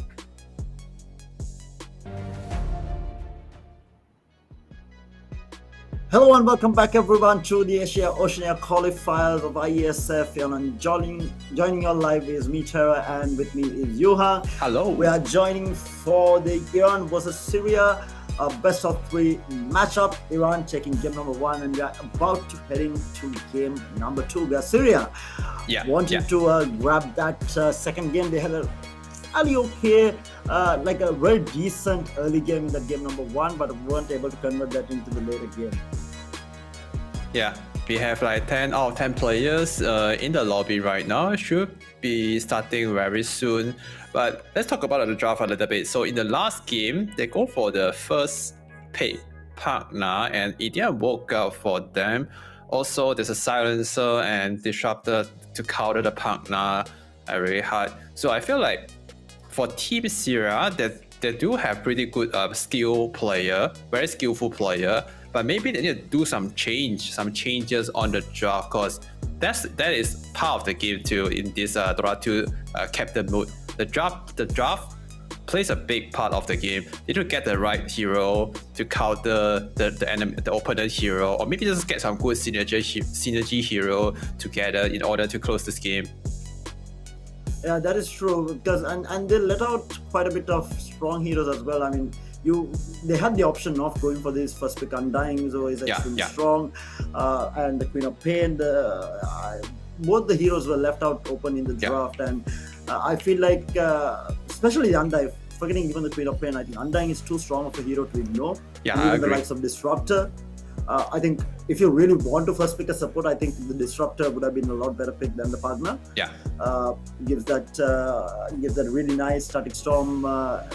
Essentially a counter to the silence and a good spell to use on top of like a row. If you were really planning on going with that Beastmaster route, you have something of sort of a follow-up. But instead, I think the biggest problem that Syria had was their 2 supports were just too weak to have any sort of impact in that game, and we did see it. Like they barely had an impact in that game. It was just the laning stage, and that was also only the Yoga. I think Pagna really did not have any sort of impact in that game. Yeah, that's the point. To having 2 very passive support, they pick the Pugna first and then they pick the Ogre Magi. These 2 heroes, they can't contribute that much. They have all rely on their core to do things. But sometimes it's always better to have another source of initiation from the support. And looks like we have the draft started for this game number 2. First pick Terrorblade from Team Syria. Wow. Also, they ban out the Slada again, the Tinker and the Pup. It's almost a similar ban from the game number 1. Interesting pickup on the Shadowfield. I don't mind this honestly because I feel like Turblade is in a very sweet spot. It's quite strong, and you can run him on either the offlane as well as the position 1 role. We have seen it before where he's run on the offlane as well. I don't think it's too bad, and it is a bit of a flex pick as well. So I like the first pickup. It's a lot better than first picking Pugna for sure. Yeah. Terrorblade is a pretty strong hero, pretty strong in the lane. Reflection is one of the best level 1 ability with very low mana cost, and this time the partner is on the other side, is on Team Iran. Wow. Interesting. I was not expecting that. It's like they're taunting Syria at this point, like you could make it work, we are going to make it work. Just trying to don't like it. Trying to teach them how to play the hero, maybe. But also something that we have to talk about Pugna against Terrorblade. So Life Drain, the spell, it couldn't instant kill the illusion anymore. It used to be very good against Terrorblade. With the sharp shot upgrade on the Pugna Netherboard, he can just live drain the Netherboard and just instant kill all the illusion around it. But right now in this current recent patch, I think they just take that away, and Pugna couldn't do that anymore. But still, that hero still provide a pretty good healing, pretty good saving potential with the Degrify. Sure. In the meantime, essentially the same bans coming out from the Iranian side. They have banned out the Nature's Prophet, the Brewmaster, Dawnbreaker, Earthshaker. All these 4 bans were the same 4 bans from the previous time. The only difference is this time around they are the ones to ban out the Doom, and on the other side we have the Axe and the Timbersaw being taken out from Syria. So they have adjusted their bans a little bit. They don't want the Axe going again to the Iranian side, and they had taken out the Timbersaw as well. And this is interesting. So they are going for double saves on the side of Iran with Dazzle and Pugna both. So now they are lacking control. Essentially 2 supports with 0 control. And we see some Dazzle play in the core position too. Most of the time people run Dazzle as the support, but it still have the potential to go as the core role. And with the transformation form on the Dazzle LD, he could actually instant kill all the illusion with the poison touch. And Syria, they actually use the lesson they learned from game number 1 to use a silencer to counter the Pugna. Now also it's pretty good against Dazzle too, like two potential support that would like to use their spell to save allies, but it's gonna get countered by the Global Silent. Yes. So that is a rough one. I think both teams are trading heroes at this point. They play the silencer before, we play the silencer now. It is a very reasonable pickup. I feel like, especially into the Pugna and the Dazzle board. So 2 saves are going to be negated by this global, which is a problem because I mean they're going to be forced to go for something to get rid of the global. Maybe like a Greaves or like a Lotus. Yules, and these are 2 support heroes, so they're not getting these items anytime soon. All these items like Lotus and Scepter, it's not the item that Dazzle would like to buy very early on. Maybe they could buy the Guardian Grave, but for a support also it's a very costly item for them to get in the mid game. They can't afford to have all this big item sometime unless they have like a good kill streak or something. And right now, Syria, let's see what they're gonna pick next. Oh, they're gonna go for the Mars. It's a pretty good fun liner. Also some good cow control, allow Terrorblade to finish their target inside the ring. And that's a problem for Terrorblade, right? He can do a lot of damage, but he don't have any control to finish them. But with Mars together, they have the control now, they have the damage, also the Global Silent to make sure there's no saving potential coming from Team Iran. That's a really good draft so far compared to game number 1. Oh yeah, I'm definitely liking the Syria draft here. I feel like it's a lot better than the Iranian draft. So we were talking about Iran not having lockdown. Well, they got Ravage now, which is quite nice. And it is nice up against the Silencer as well, because the Silence tends to get debuffed with the Kraken Shell. So you do have this big team fight ultimate, which is not that affected by global silence, but I'm still liking the draft coming out from Syria. Like Arena into the Turboblade with global, it's really nice to have. Yeah, I feel like Thunder is not that good. Maybe it's like a lower tier of offlane hero right now in this current meta, but it's not so bad into the sense because he has this Kraken Shield, the dispel. In some cushion moment, if he proc, so he just get the free dispel, so he could get his Ravage off in some cushion team fight. Also, as a good frontliner for the team, he could frontline for the partner, frontline for the Dazzle, so allow the partner and Dazzle to cast the spell, to cast all the spell at the backline. It fits the playstyle for that whole lineup, but I just don't like it as a offlaner right now for Thunder in this current meta. 40 seconds left. Gonna pick another core hero here.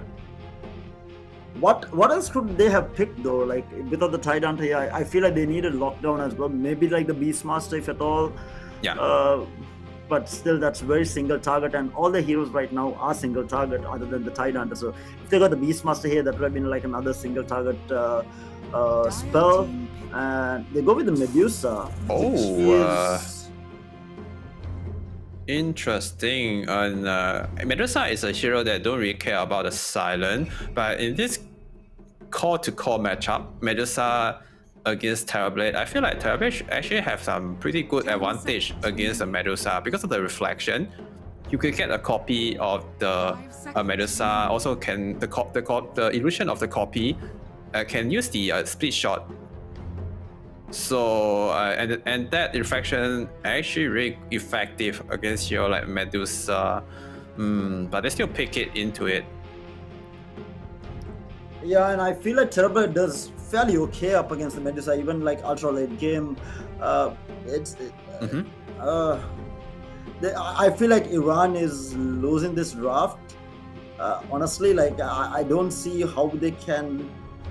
Like, who do they have to pick mid here to try and turn this, right? Like, they have the likes of Queen of Pain is still open, Storm Spirit is open. I don't like Storm Spirit into the Silencer and Static Storm as well, and they get the Disruptor as well. So this is really strong team fight potential coming out from Syria. And whereas Iran is in a whole lot of trouble, they now really can't go for the Storm Spirit. Maybe the Queen of Pain with the Blade Mail pickup, but don't really like it either. They need something.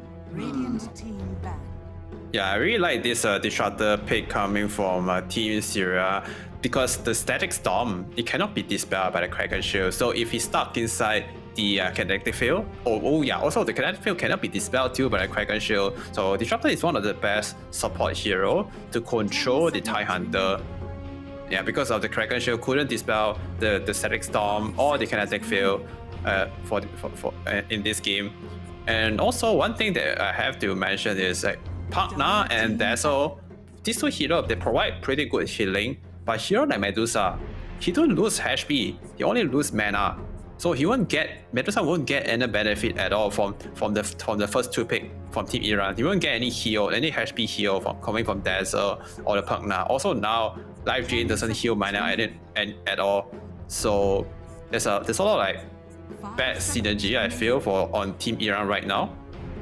And they did ban out the AM and the Sniper. That's a very good ban to protect the Medusa because AM is one of the best hero to counter Medusa. And last pick, Pudge. Yeah, Pudge. Okay. Like, I like it. I always like seeing Pudges. So that's gonna be a co-Pudge, which that's gonna be a mid-Pudge, right? Yeah. Yeah, looks like it. It's gonna be a mid Pudge and maybe offlane Mars and carry Terrorblade. They can switch around. Like Mars and Pudge, they can switch around if they want to. Go for the. Though. What about a Silencer core? The Silencer carry. Okay, last pick, Lash from Team Iran. That's a really good last pick. Lash is one of the, I feel, it's one of the best mid laner right now in this current meta. With this facet, especially the Edict facet, the damage is way too high. Also, now they have the Post Nova, some AoE damage to kill the Terrorblade Illusion And I feel like the game plan for Iran is going to be dominate this early game, right? Because early game, I feel like they do have the laning stage. I feel like Dazzle and Pugna in the lane is going to be putting a lot of pressure. So it's the ledge track, and Tidehunter is not going to really care about this Terrorblade and the Silencer lane. If it is that is the case.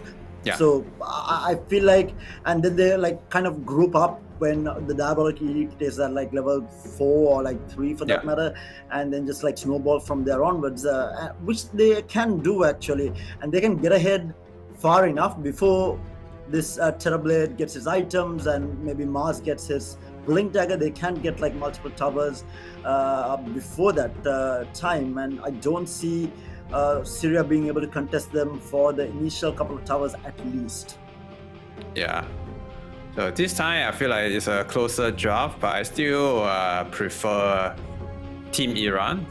Yeah, from the previous gameplay, I think they impressed me a lot overall in this qualifier. Hopefully I don't jinx it, man.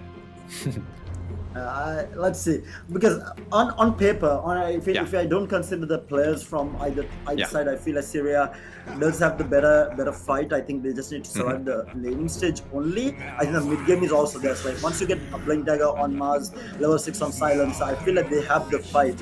And maybe like when you wait, was I? Okay, no, sorry. I thought I was kicked out of the lobby for a moment again. Oh, my bad. But yeah, I am there. So my problem is they need to survive that laning stage. So once they do survive the laning stage, with global static storm on top, arena just wrecking away from the sideline, I feel like. And if the Terrorblade wants to get really fancy, you can even go for a Diffusal Blade. I mean, it's not bad. To be fair, up against the Medusa. So overall, I still like the Syria draft, like on paper. But when it comes to how, as a team that they have been playing on both sides, Iran might have the upper hand. We'll wait and see. It all depends on Iran's early game. I think if Iran kind of snowballs the early game, I feel like they will manage to. This might be a very short game as well. If Iran plays this right, or if they get ahead, I feel like this will be like 25-minute game, like maximum, if they can pull it off. Yeah, they have that push lineup with the Diabolic Edict and Pugna and the Dazzle to back them up. And Global Silence being such a high cooldown spell as well. I think what is it, like 90 seconds or 100? Also, the one thing that I need to mention is if I look at this Dire lineup, they have pretty good crowd control and pretty good heroes into the late game team fight, but they don't have the constant damage coming from on their side. Their damage department is pretty lacking. So most of the damage should be coming from the Terrorblade and also or the Purge. But Purge, in order to do damage, you require maybe Scepter to do damage. And in the mid game, Terrorblade just want to farm to get his Manta, Dragon Lance, or maybe Skadi before he want to show up into the fight. So the first 15 minutes, they might have some damage issue if they want to take on the 5-on-5 team fight. Also, there's a healing coming from the partner, the Grave. There's a shadow wave. If they don't have the Global Silence, if they don't have the Static Storm on the right place at the right moment, they might not have enough damage to kill the Radiance heroes. Yeah, and also at the same time, we do have another pause at the start of the game, and in the meantime, the players are having a little bit of a banter on the chat. The two teams are just talking to each other. Nothing too significant. They are both teams seems to be knowing each other quite well from the way that they have been chatting. So it's really nice to see the friendship between the two teams. It's not always the case in Dota. Teams tend to get a little bit too competitive. We have seen it happen over and over again over the years. So it's nice to see two teams being very friendly to each other. The only teams that I have, even on like the international stage, or come TI, the only time that I've seen like friendly teams are probably like Nigma and OG, who are like really close friends. That's probably like the only two teams that I can think of which do not have any beef among them. Like they have a lot of like mutual respect between the two teams. But every other team will have like there will be rivals. There is no like friendship there at all. So it's really nice to see on an international stage like this, teams being very friendly to each other. But having said that, we do have one disconnect on the Pugna, that is. So hopefully he does reconnect into the game fast, and we can get into the game. As I say that, we have another disconnect on Silence. So anyway, getting back into this. Yeah, I really think the draft coming out from both the sides, I think both have that potential, but Iran might be having the better early. I think it is just that early game, right? I feel like the first 10 to 15 minutes are going to be so crucial for Iran. And if they play that perfectly, I feel like they're going to run away with this game, and we might have the game ending in like 25 to 30 minutes. But if they don't, and if that gets dragged on, they are going to run into issues. Yeah, but if you look at the if you look at the landing phase right now, we have last track in against the we don't get to see the lane yet, but let's talk about the matchup in the lane. So you're gonna have the Lash into the Pudge in the mid lane. I feel like it's not gonna be easy for Pudge to deal with the Lash, especially when he has like level 2 on the Edict. Damage is pretty high for Pudge to deal with that. Even like Pudge has a lot of like outplay potential in the mid lane. If you get a hook into the tower, it can do a lot of damage. But it's not gonna be easy against hero like Lash, who has pretty high base movement speed. And for Medusa, with maybe Dazzle or the partner against the Mars plus maybe Silencer or Disruptor in the lane, it's not gonna be easy to. Yeah, I feel like the laning setup for Team Iran, they actually have pretty good setup in the lane. They have pretty good hero. Oh yeah, it's going to be a rough laning stage for sure for Syria, especially on the mid lane and the bottom lane. Also, I feel like Medusa plus probably the Dazzle or the Pugna, either one. I think they're going to be fine. I don't think Medusa is going to be pressured at all. Neither is the support, and the top lane Tidehunter is not going to get any sort of pressure in that lane. And unless unless there is a possibility that they get do enough damage to the Tidehunter where they do get like a metamorphosis into a glimpse play, maybe, but then they still save. If it is Dazzle in the lane, he's going to be having the Grave. If it's the Pugna in the lane, you're going to be having the Decryptify. So even the early game kill potential, I feel like is not there for Syria in this lane, because there is 2 saves on either lane, and both are quite good against the heroes on the side of Team Syria here. Because majority of it is physical damage, and it is just the 2 supports who are going to be coming out with the magic damage, and then of course the mid lane Pudge, who is not going to be rotating around too much in that early game until he does get that level 6. So we do have the Silencer or any good power rune. So if Pudge didn't get any good power rune, it's kind of hard for him to rotate, because he also has very low base movement speed. It's only like 280, which is really low compared to Lash, who has 325. Also, that for Dazzle and Pugna, these 2 support, even they are really like a defensive kind of support that we've seen. You just want to stay at the back and do a lot of healing stuff, but they are pretty good actually in the lane with the Poison Touch. And Pugna has pretty high base movement speed and pretty good attack range. And looks like, okay, we have the game back. They are all just managed to reconnect in time. Finally, we have this game getting underway, so it's going to be Lizard again on that offlane. Mars, by the looks of it. Then we have the mid being played by who is it? The Pudge. Yes. Yeah, it is going to be a mid Pudge with Lord Boom on that Terrorblade on the carry role.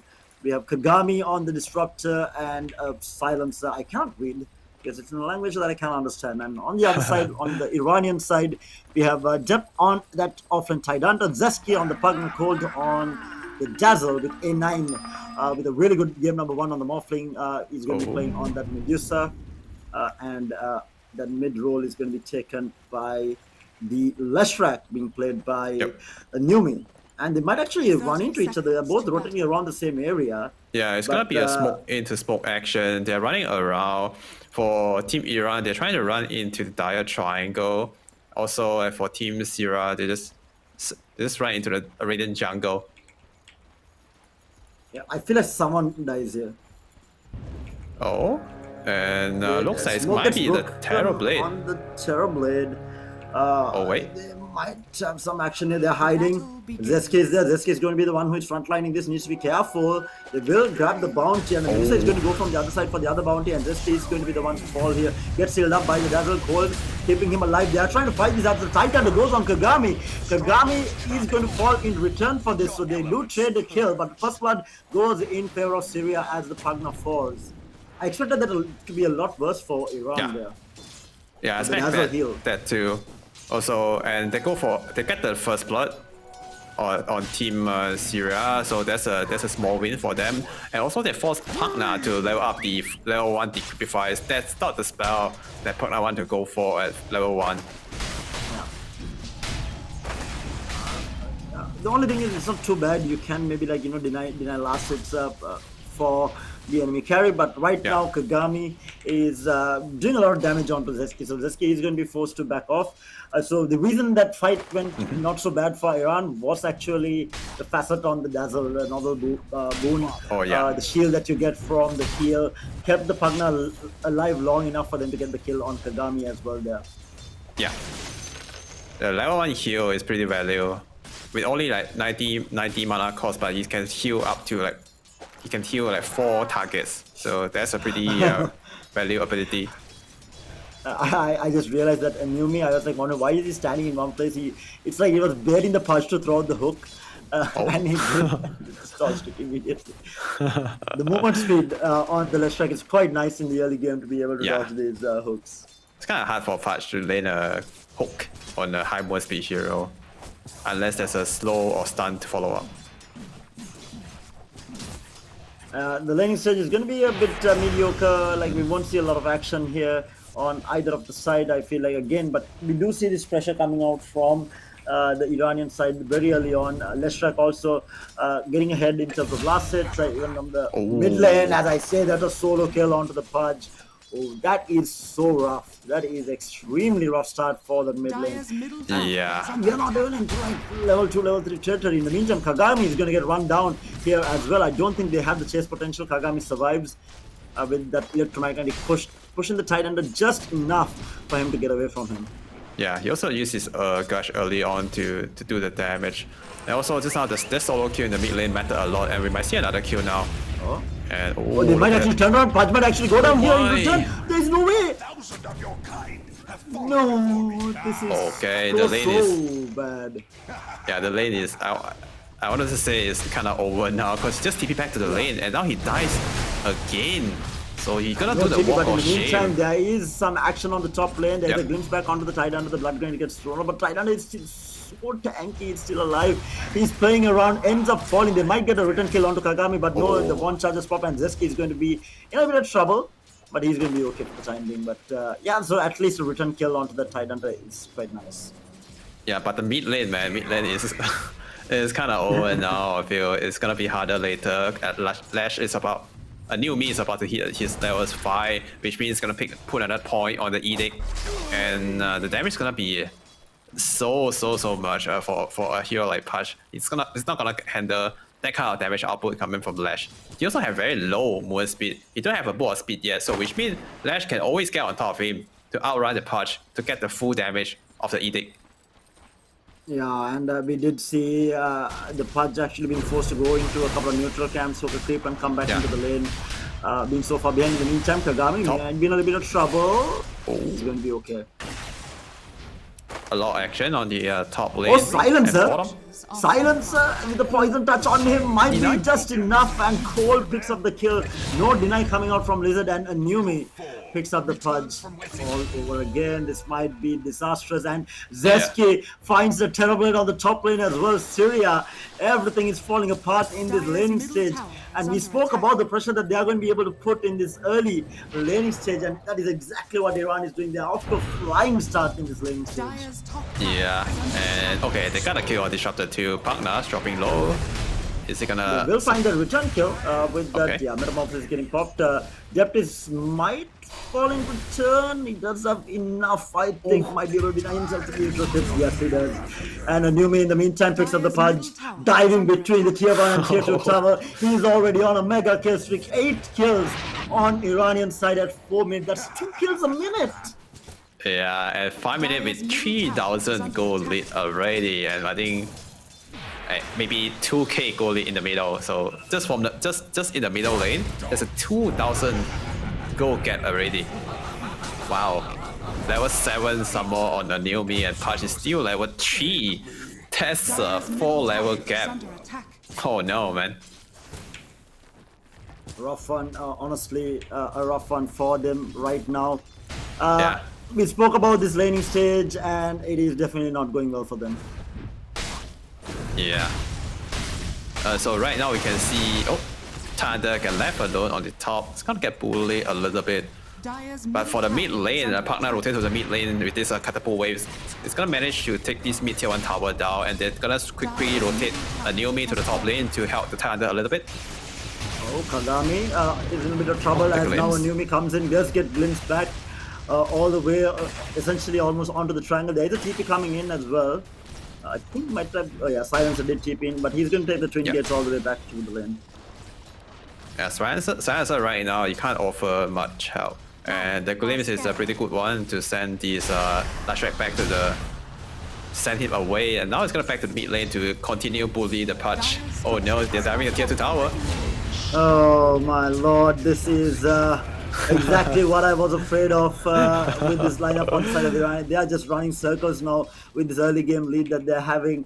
This extremely push-heavy lineup, a lane-dominating lineup, and they're doing exactly what that tier 1 tower gone, 6 minutes in, they're diving tier 2s, and A9 is just comfortably farming on this bottom lane. Yeah, and now Lashrak, he managed to get the invisibility rune, the first power rune, and it's gonna make his way to the bottom and gonna continue bully everyone. Blizzard might be in trouble. They might find the Mars here, and they do find Mars as well. This is 10-4, 7 minutes into the game. Yeah, 4,000 gold lead. That's a lot. They are not looking good for Syria, and I mean, in terms of comeback potential, I feel like Syria needs to just survive this early game, but whether they can survive the early game is going to be the question. It's so much pressure already. Lashrak is queuing up the Blink Dagger. He's more than halfway towards it, and Pudge essentially has nothing. He's level 5 to the level 8 on the Lashrak. Yeah, once a new me or the Lash, once he's got his Blink Dagger, they're going to dive him all over again. The poison touch goes on to the Pudge, and the Pudge is going to go down all over again as he gets run down. But no, the disruptor TP is in. Kagami coming in just to secure something. And in the meantime, Terraplan might get pressured on the top lane due to this. I don't think they saw Kagami coming in. Maybe they did. They're still looking for the Pudge. Now the Silence is joining the fight as well. Numi might have drove a little bit too much here. They do have the glimpse back up and ready if they want to use it, and yes, he's going to get put back here. The Glaive is going to be there to save him. Can they even kill him? Northern Bloom trying to save him, try to TP out, but finally they get the unstoppable streak, and that is going to be on to the Pudge. Pudge is going to be very happy with that, but they rotated in 4 heroes. Yeah, there's a bit overplay from a new me on the Lash. I know that he's dominating from the start, but throwing his Shriek away to the Pudge is gonna give some recovery for the Pudge to come back into this game. And also, when they first go on the Pudge under the Tilted Tower, I think Lash, a new me, he don't have the mana for the Edict. And after the support giving him the Lotus, he want to go back it again, but also Dire, they rotate a lot of hero back to the middle to help them to get the kill on the Lash. And now Pudge is building his Blade Mill, one of the best items against a hero like Lash, who couldn't control his Diabolic Edict damage. Indeed, it's looking like a rough one here. They need to try and slow this down, but I don't see this happening because they don't have global even yet. Kagami doesn't have ult as well, and this might be dead Kagami as well. He's just going to run Kagami down on this Pugna. Will have another one to finish off this kill. Getting slowed down at least for the timing. Has the glimpse available, but not going to be using it as he gets taken out. Cold was even covering that kill even. Not sure why he didn't use the glimpse and try to survive. Maybe he worried about the Nether Ward damage, but I think he was out of the Nether Ward range already. I don't know, man. But that's okay, it's not a big kill. And meanwhile, at the bottom. Bottom lane using the arena just to get back. You know it's rough when they have to use arena just to run away at this point. Oh, Pagna does get hooked by the Pudge, gets eaten. Silencer is also coming in. This will be a dead Zesky at least. So some sort of kills going in favor of Syria. Yeah, good start to come back for the Pudge. And right now, Medusa is having a pretty good farm down there. 10 minutes with 5,000 net worth, it's not so bad. And the Mars is only have 3,000, so it's like 2,000 gold behind of the Medusa right now at the moment. And Tie Hunter is about to finish his Vlad. Some extra AoE lifesteal and armor and damage for the team. It's not bad on that hero. And there's a Blink Dagger online too on a new me, so they can try to go for some smoke play. If they can catch anyone, Lashes could just blink in, cause someone alone, dish out the full damage from the Edict. I think he could kill almost anyone and right now. Thunder might be in trouble. Okay, so it's gonna be fine. Just walk away, there's no glimpse. And Lash, okay, is pretty low on HP. Might need to take a trip back to the base to heal up. He's still sticking around. Yeah. But I feel like this game might actually still get dragged on. To be fair, there is a possibility of it getting dragged on if they can hold on, because now the pressure has kind of slowed down from the Iranian side. They are looking to get a few items before they go back in. Tide Hunter has the Vlads available. This is again really good for them to be able to push down these waves into them. Need to be careful though. They're quite tanky though, not the easiest hero to bring down. They still don't have Static Storm available. At least they do have the Global available on the Syrian side, and we do see a smoke coming out from the Iranian side into the enemy jungle. This might be another engagement, and this might be a big fight for them. Yeah, which might turn into tower as well. The Blink Dagger going to be revealed as the Left Strike jumps in onto the Silencer, so no Global going to be there. They do have a glimpse, but they really can't fight into this, so they aren't going to even attempt it. Yeah, hook. Ooh, nice one. Hook! Adds the max range hook onto the Dazzle, but now the follow-up stun, he's going to grab himself, going to try and TP out there. Is a glimpse available? Yes, he is going to get glimpse back, and so they will get a return kill. Support for support traded at least. Yeah, and they're still trying to get more kills. Want to find the Leshak as well. Just be careful, he's going to miss out on the stun, and Anumi is going to be the next one to fall by the looks of it, and now Syria. Okay, they're getting kills after kills in the middle, and Anumi dies again. And that's a big one. That's a lot of gold giving away. That's a 1,000+ gold swing to the team Syria. And now they still have some time left on the Metamorphosis. Might be able to take this mid tier 1 tower down. Okay, Thunder TP down. Looks like they want to defend. They want to try and defend this. They do have the Ravage immediate glimpse back. Really good cover from the Pudge. Very nice. Yeah. Oh, they might catch Pugna over there with the arena. Pugna gets arena'd up, and they're trying to find any kills that they can find. The Global is going to be used as well. Pugna, but though quite tanky, will survive for the time being. In the meantime, we have the Dismember used on the pole. He's going to grab himself. Now the Medusa joins the fight, and a massive Ravage coming out. 3 heroes dead. They're looking for more Static Storm. Not going to do anything as the Dazzle keeps himself alive with the ultimate. Not really well played by the Iranian side there. They did end up losing a tower, but they lose nothing in terms of heroes. And Pugna's so tanky there. Did not die in arena. Yeah, he has the cloak, a casual cloak to block some of the magical damage. Also the healing coming from the life drain and this Nether ward. It's not gonna be easy for them to take this Pugna down. Yeah, Dire's honestly. bottom tower is under attack.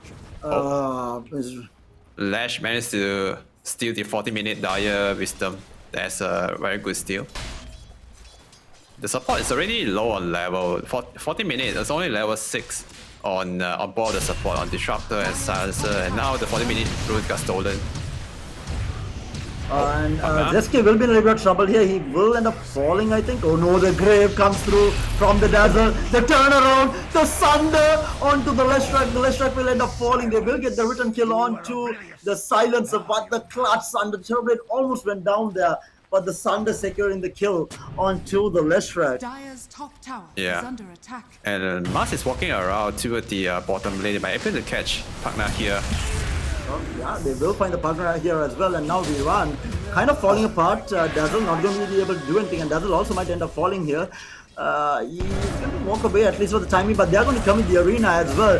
And Syria now ramping up, looking for kills across the map. But in the meantime, he's on the hunt for another pick as well. Yeah, they actually make some mistake, giving away some good kills. And bottom, they might be able to catch his Medusa. Start with the hook. He's going to survive. He has enough mana to pop the stone gate, so going to be able to walk away. Okay. They have the global though. If they wanted to commit it, I think they thought he didn't have mana for the stone gates, maybe. Dire's middle tower is under attack. They don't have the damage because Terrorblade and Mars wasn't there to follow after the dismember.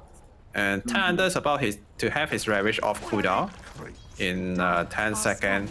So it looks like they're going to force a fight with the TIE Hunter together. They have Blink on Tide and the Lash, so if both of them jump in together, surely they can get some kills. Tower is under attack. Or a Haze Rune some more for a new me. Okay, and they're heading toward bottom. Heading towards bottom with this Haste Rune. This might be the fight. They have the Ravage off cooldown. They either global to follow up, and the Titan already goes in. And they pop the Ravage just onto the Mars, and they will clean up the Mars. So damage mitigation yet again for Syria as they back off. They won't be able to find Silencer, I think. Oh no, Silencer might be able to take out. No, he's just in the fog of war. He does get out. So Ravage pop. They will find, and now if you see the network guard is now little by little coming towards back towards Syria just a little bit. And Medusa is going to be obviously the only problem, but later on in the game, I feel like Syria has enough for the Medusa. It's not like they don't have anything for the Medusa. They might need some extra some damage for the Purge and Terrorblade to kill the Medusa. They have the Reflection, which is pretty good against Medusa. But gets hooked even under Glimmer Cape, immediately gets dismembered up. He's trying to survive, trying to get the life train on to the Silencer. He's not going to be able to survive, and he will end up falling. So a couple of kills being given away. It's 18 kills to 12, but the network lead still in Iranian favor. After the first tier 3 towers, they haven't been able to really do anything across the map afterwards. Yeah, I'm expecting they have more network lead at this point because they have such a good start. And Lash is just totally dumpster the Purge in the middle. But after they're giving some kills away, the support's dying, the Lash giving his big kill streak to the Purge. And now we can feel like the tempo, the game slowly slow down a little bit. And middle, ooh, there's a solo kill. Oh, at least so some sort of. I mean, the Leshrac is quite strong right now. He's going to be able to run. We might see another fight here on the top lane, even without Ravage. They are going to go on to the Mars. They don't have the Ravage. The Mars is going to push him back. But again, like they don't want to fight into this because there is no global. They're still chasing. The one person is going to be able to keep you out. They might find at least one. No, two people are going to get out. And Syria is playing on the edge of life. He's going to be able to get out. Yeah, everyone just TP out without getting caught. And they did use the global silent for that, but still, that's not so bad for both sides. But right now, there's no global silent for almost 100 seconds. And Team Iran, they try to go for the Roshan here. They have the damage. And Medusa... Oh wait, Medusa has no TP. He couldn't get there to pick up the Aegis, but that's okay. They can give it to Lash. Yeah, I think Lash should be the better target. I don't think Medusa needs it. Yeah, at this point, it's better on Lash because he's gonna be the one that's jumping in and doing the damage. Medusa just trying to sit back and farm and come last to the team fight.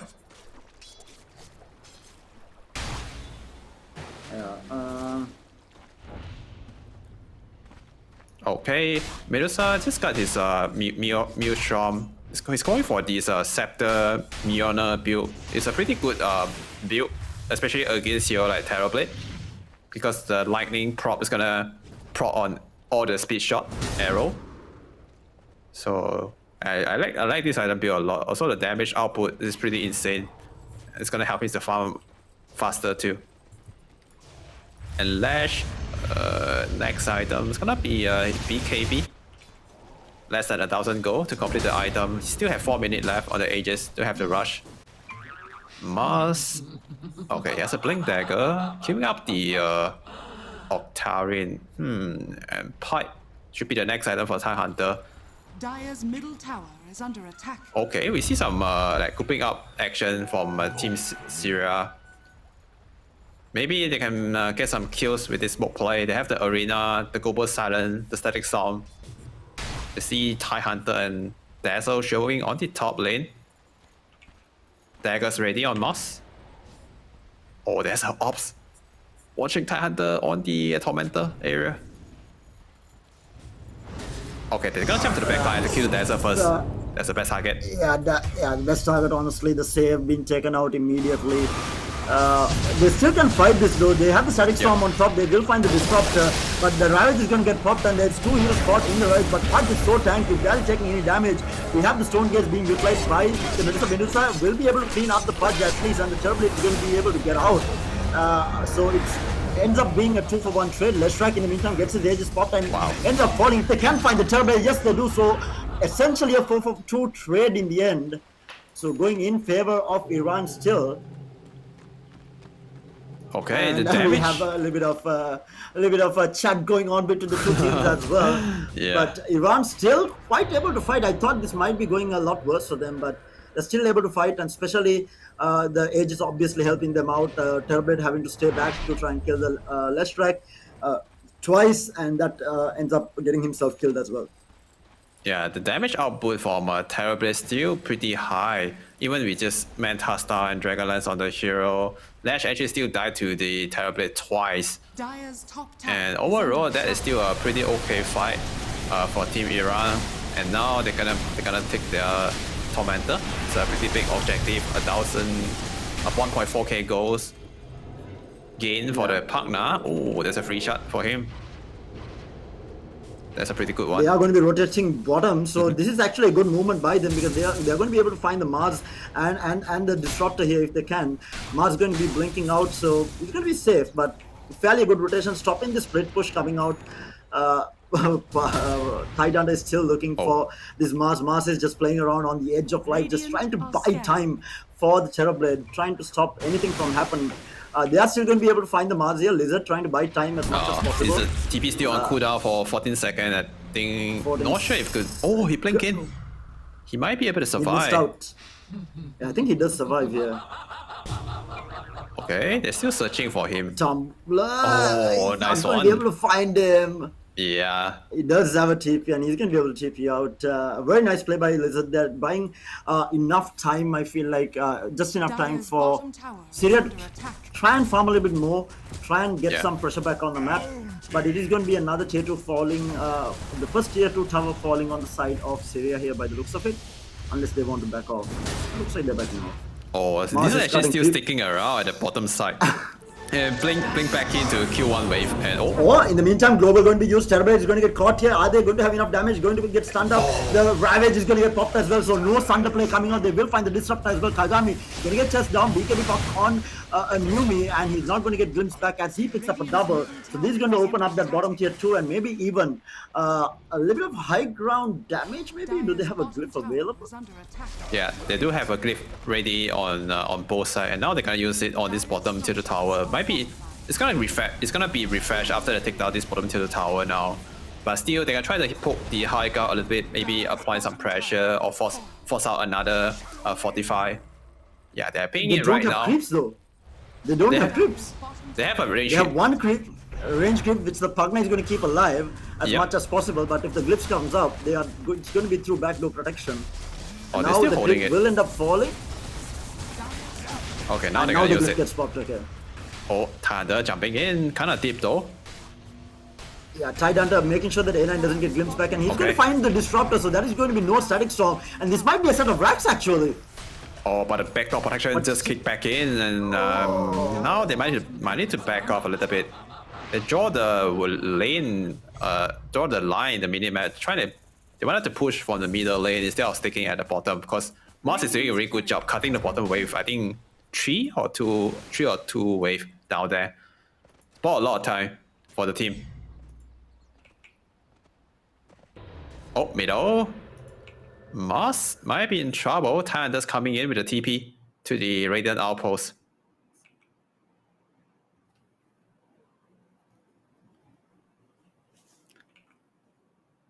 And partner disconnected. Might need to wait for him. But we can see right now at this stage of the game, minute 25. If we take a look on the graph, there's a 15k goal lead and 76%. Yeah, 76% win probability on Team Iran. Okay, they are back. Back to the middle fight. Yeah, and back, and we do find a kill onto the Mars. A really nice pickup. Now the network lead is actually quite significant because this Medusa is quite strong. She is sitting at a good 5k net worth ahead of this Terrorblade. And Terrorblade, yeah, he has Manta, but nothing much, anything much else of that. And they don't want to go on the Terrorblade also because without Ravage, I feel like they don't have the lockdown to maybe burst him down before he gets the Thunder off. So they don't want to risk it either. Yeah, they didn't commit like a lot of disable to make sure Terrorblade couldn't get the Thunder off. And bottom, oh, look at that. Terrorblade is here now. Dire's middle tower is under attack. And Medusa is really strong right now. Oh, that's a random... Static Storm going to be used. That is going to be onto the Pugna, going to be using the global silence as well. That's just to kill off the Pugna. And in the meantime, with the global, this member is going to be there. And the Thunder going to come through as well. But the Medusa gets off. The Stone gets the Ravage to fall off as well. Medusa falling so low, but he's going to survive as the Dazzle, the Grave, the Heal, keeping him alive as 4 heroes go down on the side of Syria. And that's going to be a full set of racks, maybe even 2 sets, because there's no ultimates on the side of Syria and they have no way to fight into this anymore. Wow. Just like that, one set of racks gone. That's a pretty good team fight for Team Iran. And even they have the buyback on the Dire hero, they don't have the spell, they don't have the meta, they don't have the arena to push back Team Iran. Should be a 2 set of racks now here for Team Iran. I'm not sure they can stop. Yeah, I'm not sure they can stop Team Iran. And Thunder jumping in. Thunder gets glimpsed back immediately, all the way back. And they will clean up 2 sets of racks, and they might actually look to finish the game as well, because without the spells on the side of Syria, they really can't do anything. But also at the same time, Iran doesn't have to force the issue. Their Medusa is extremely fat, and they don't need to risk anything. Oh, the Naomi getting caught by the glimpse. Naomi with the glimpse, he will fall, but at this point, it's like a whatever kill at this point. Yeah, it's really a whatever kill. It doesn't matter that much. Unless Team Syria manage to get more kills, then it looks like they might get another one in the middle, which is the Pugna.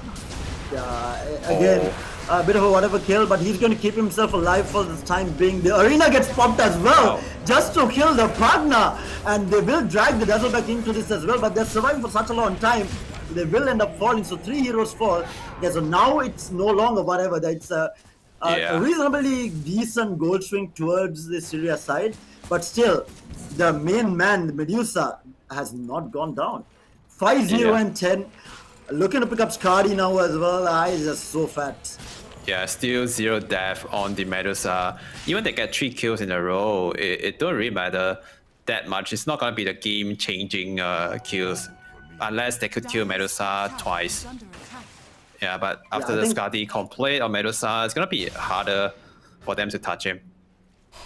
The slow is... And also I feel like that bottom fight, right? The Silencer used Global to be able to get that kill onto the Pugna, and in the end, when they wanted to go on, meanwhile Silencer will get going. It's a dead Silencer. Yes. It's essentially a dead Silencer, but yeah.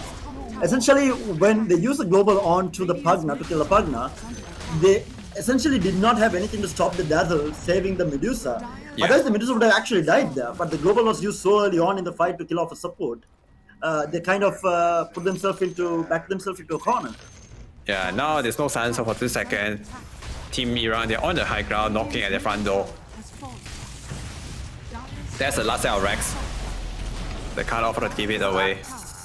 Yeah, they really can't afford to, but there's nothing that they can do to essentially defend this as well. Yeah, can't really stop it. They put another ward down, and Medusa just hit the racks with Skadi, Manta. Miona Scepter is it's kind of hard to stop it. Oh, meanwhile, Terrorblade is trying to go for these base raise, but I don't think it's gonna be fast enough. Yeah, with a what do you call a Leshrac with Diabolic Edict, there's no way he's out damaging structures here. Skadi completed on Medusa, looking to close out the game. Yeah, Iran still undefeated. I feel like I felt like Syria did have the potential, but they go in undefeated. Global Silence is going to be used. They might find something here onto the Disrupt. Disrupt ends up going down. They're looking for more here. They are not going to as the Sunder comes through. So Global Silence used yet again as Terrorblade is able to get one kill onto the Leshrac, but the Ravage to follow up, and the Terrorblade goes down. A9 on a monster kill, should double kill for him. Will find the Pudge here as well as the Marsh. That's 2 heroes down, 3 heroes down, multiple buybacks coming out.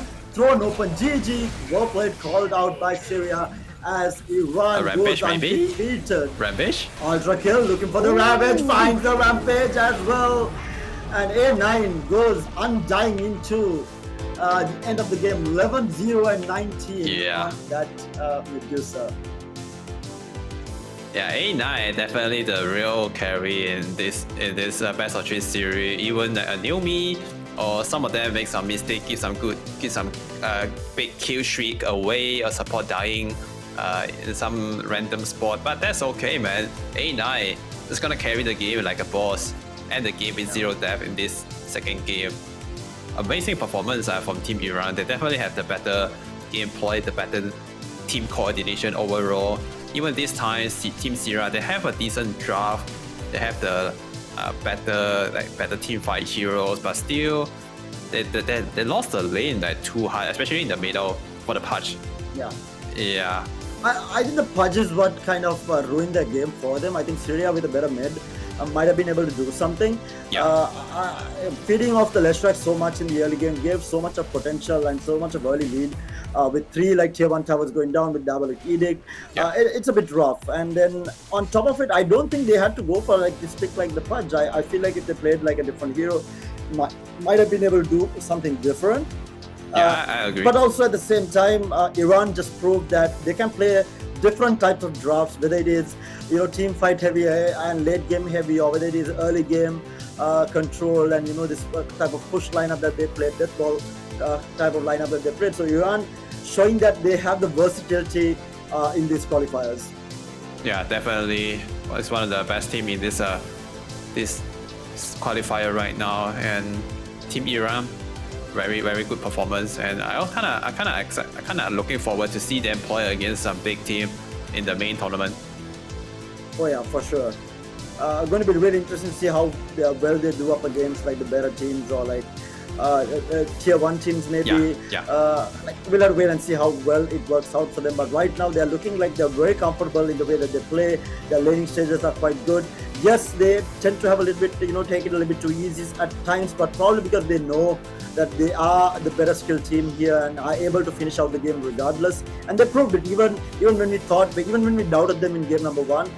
They were able to close it out quite effectively, and even in game number 2 when it looked like they were throwing a little bit, they just closed out the game quite easily. Yeah, also just now we can see from the replay, A9 end the game with the Rampage. What a way to finish this series, also to finish the night. And we can see now 11-0-12. Oh, the KDA is perfect, man. Almost 900 GPM. He's a true carry player.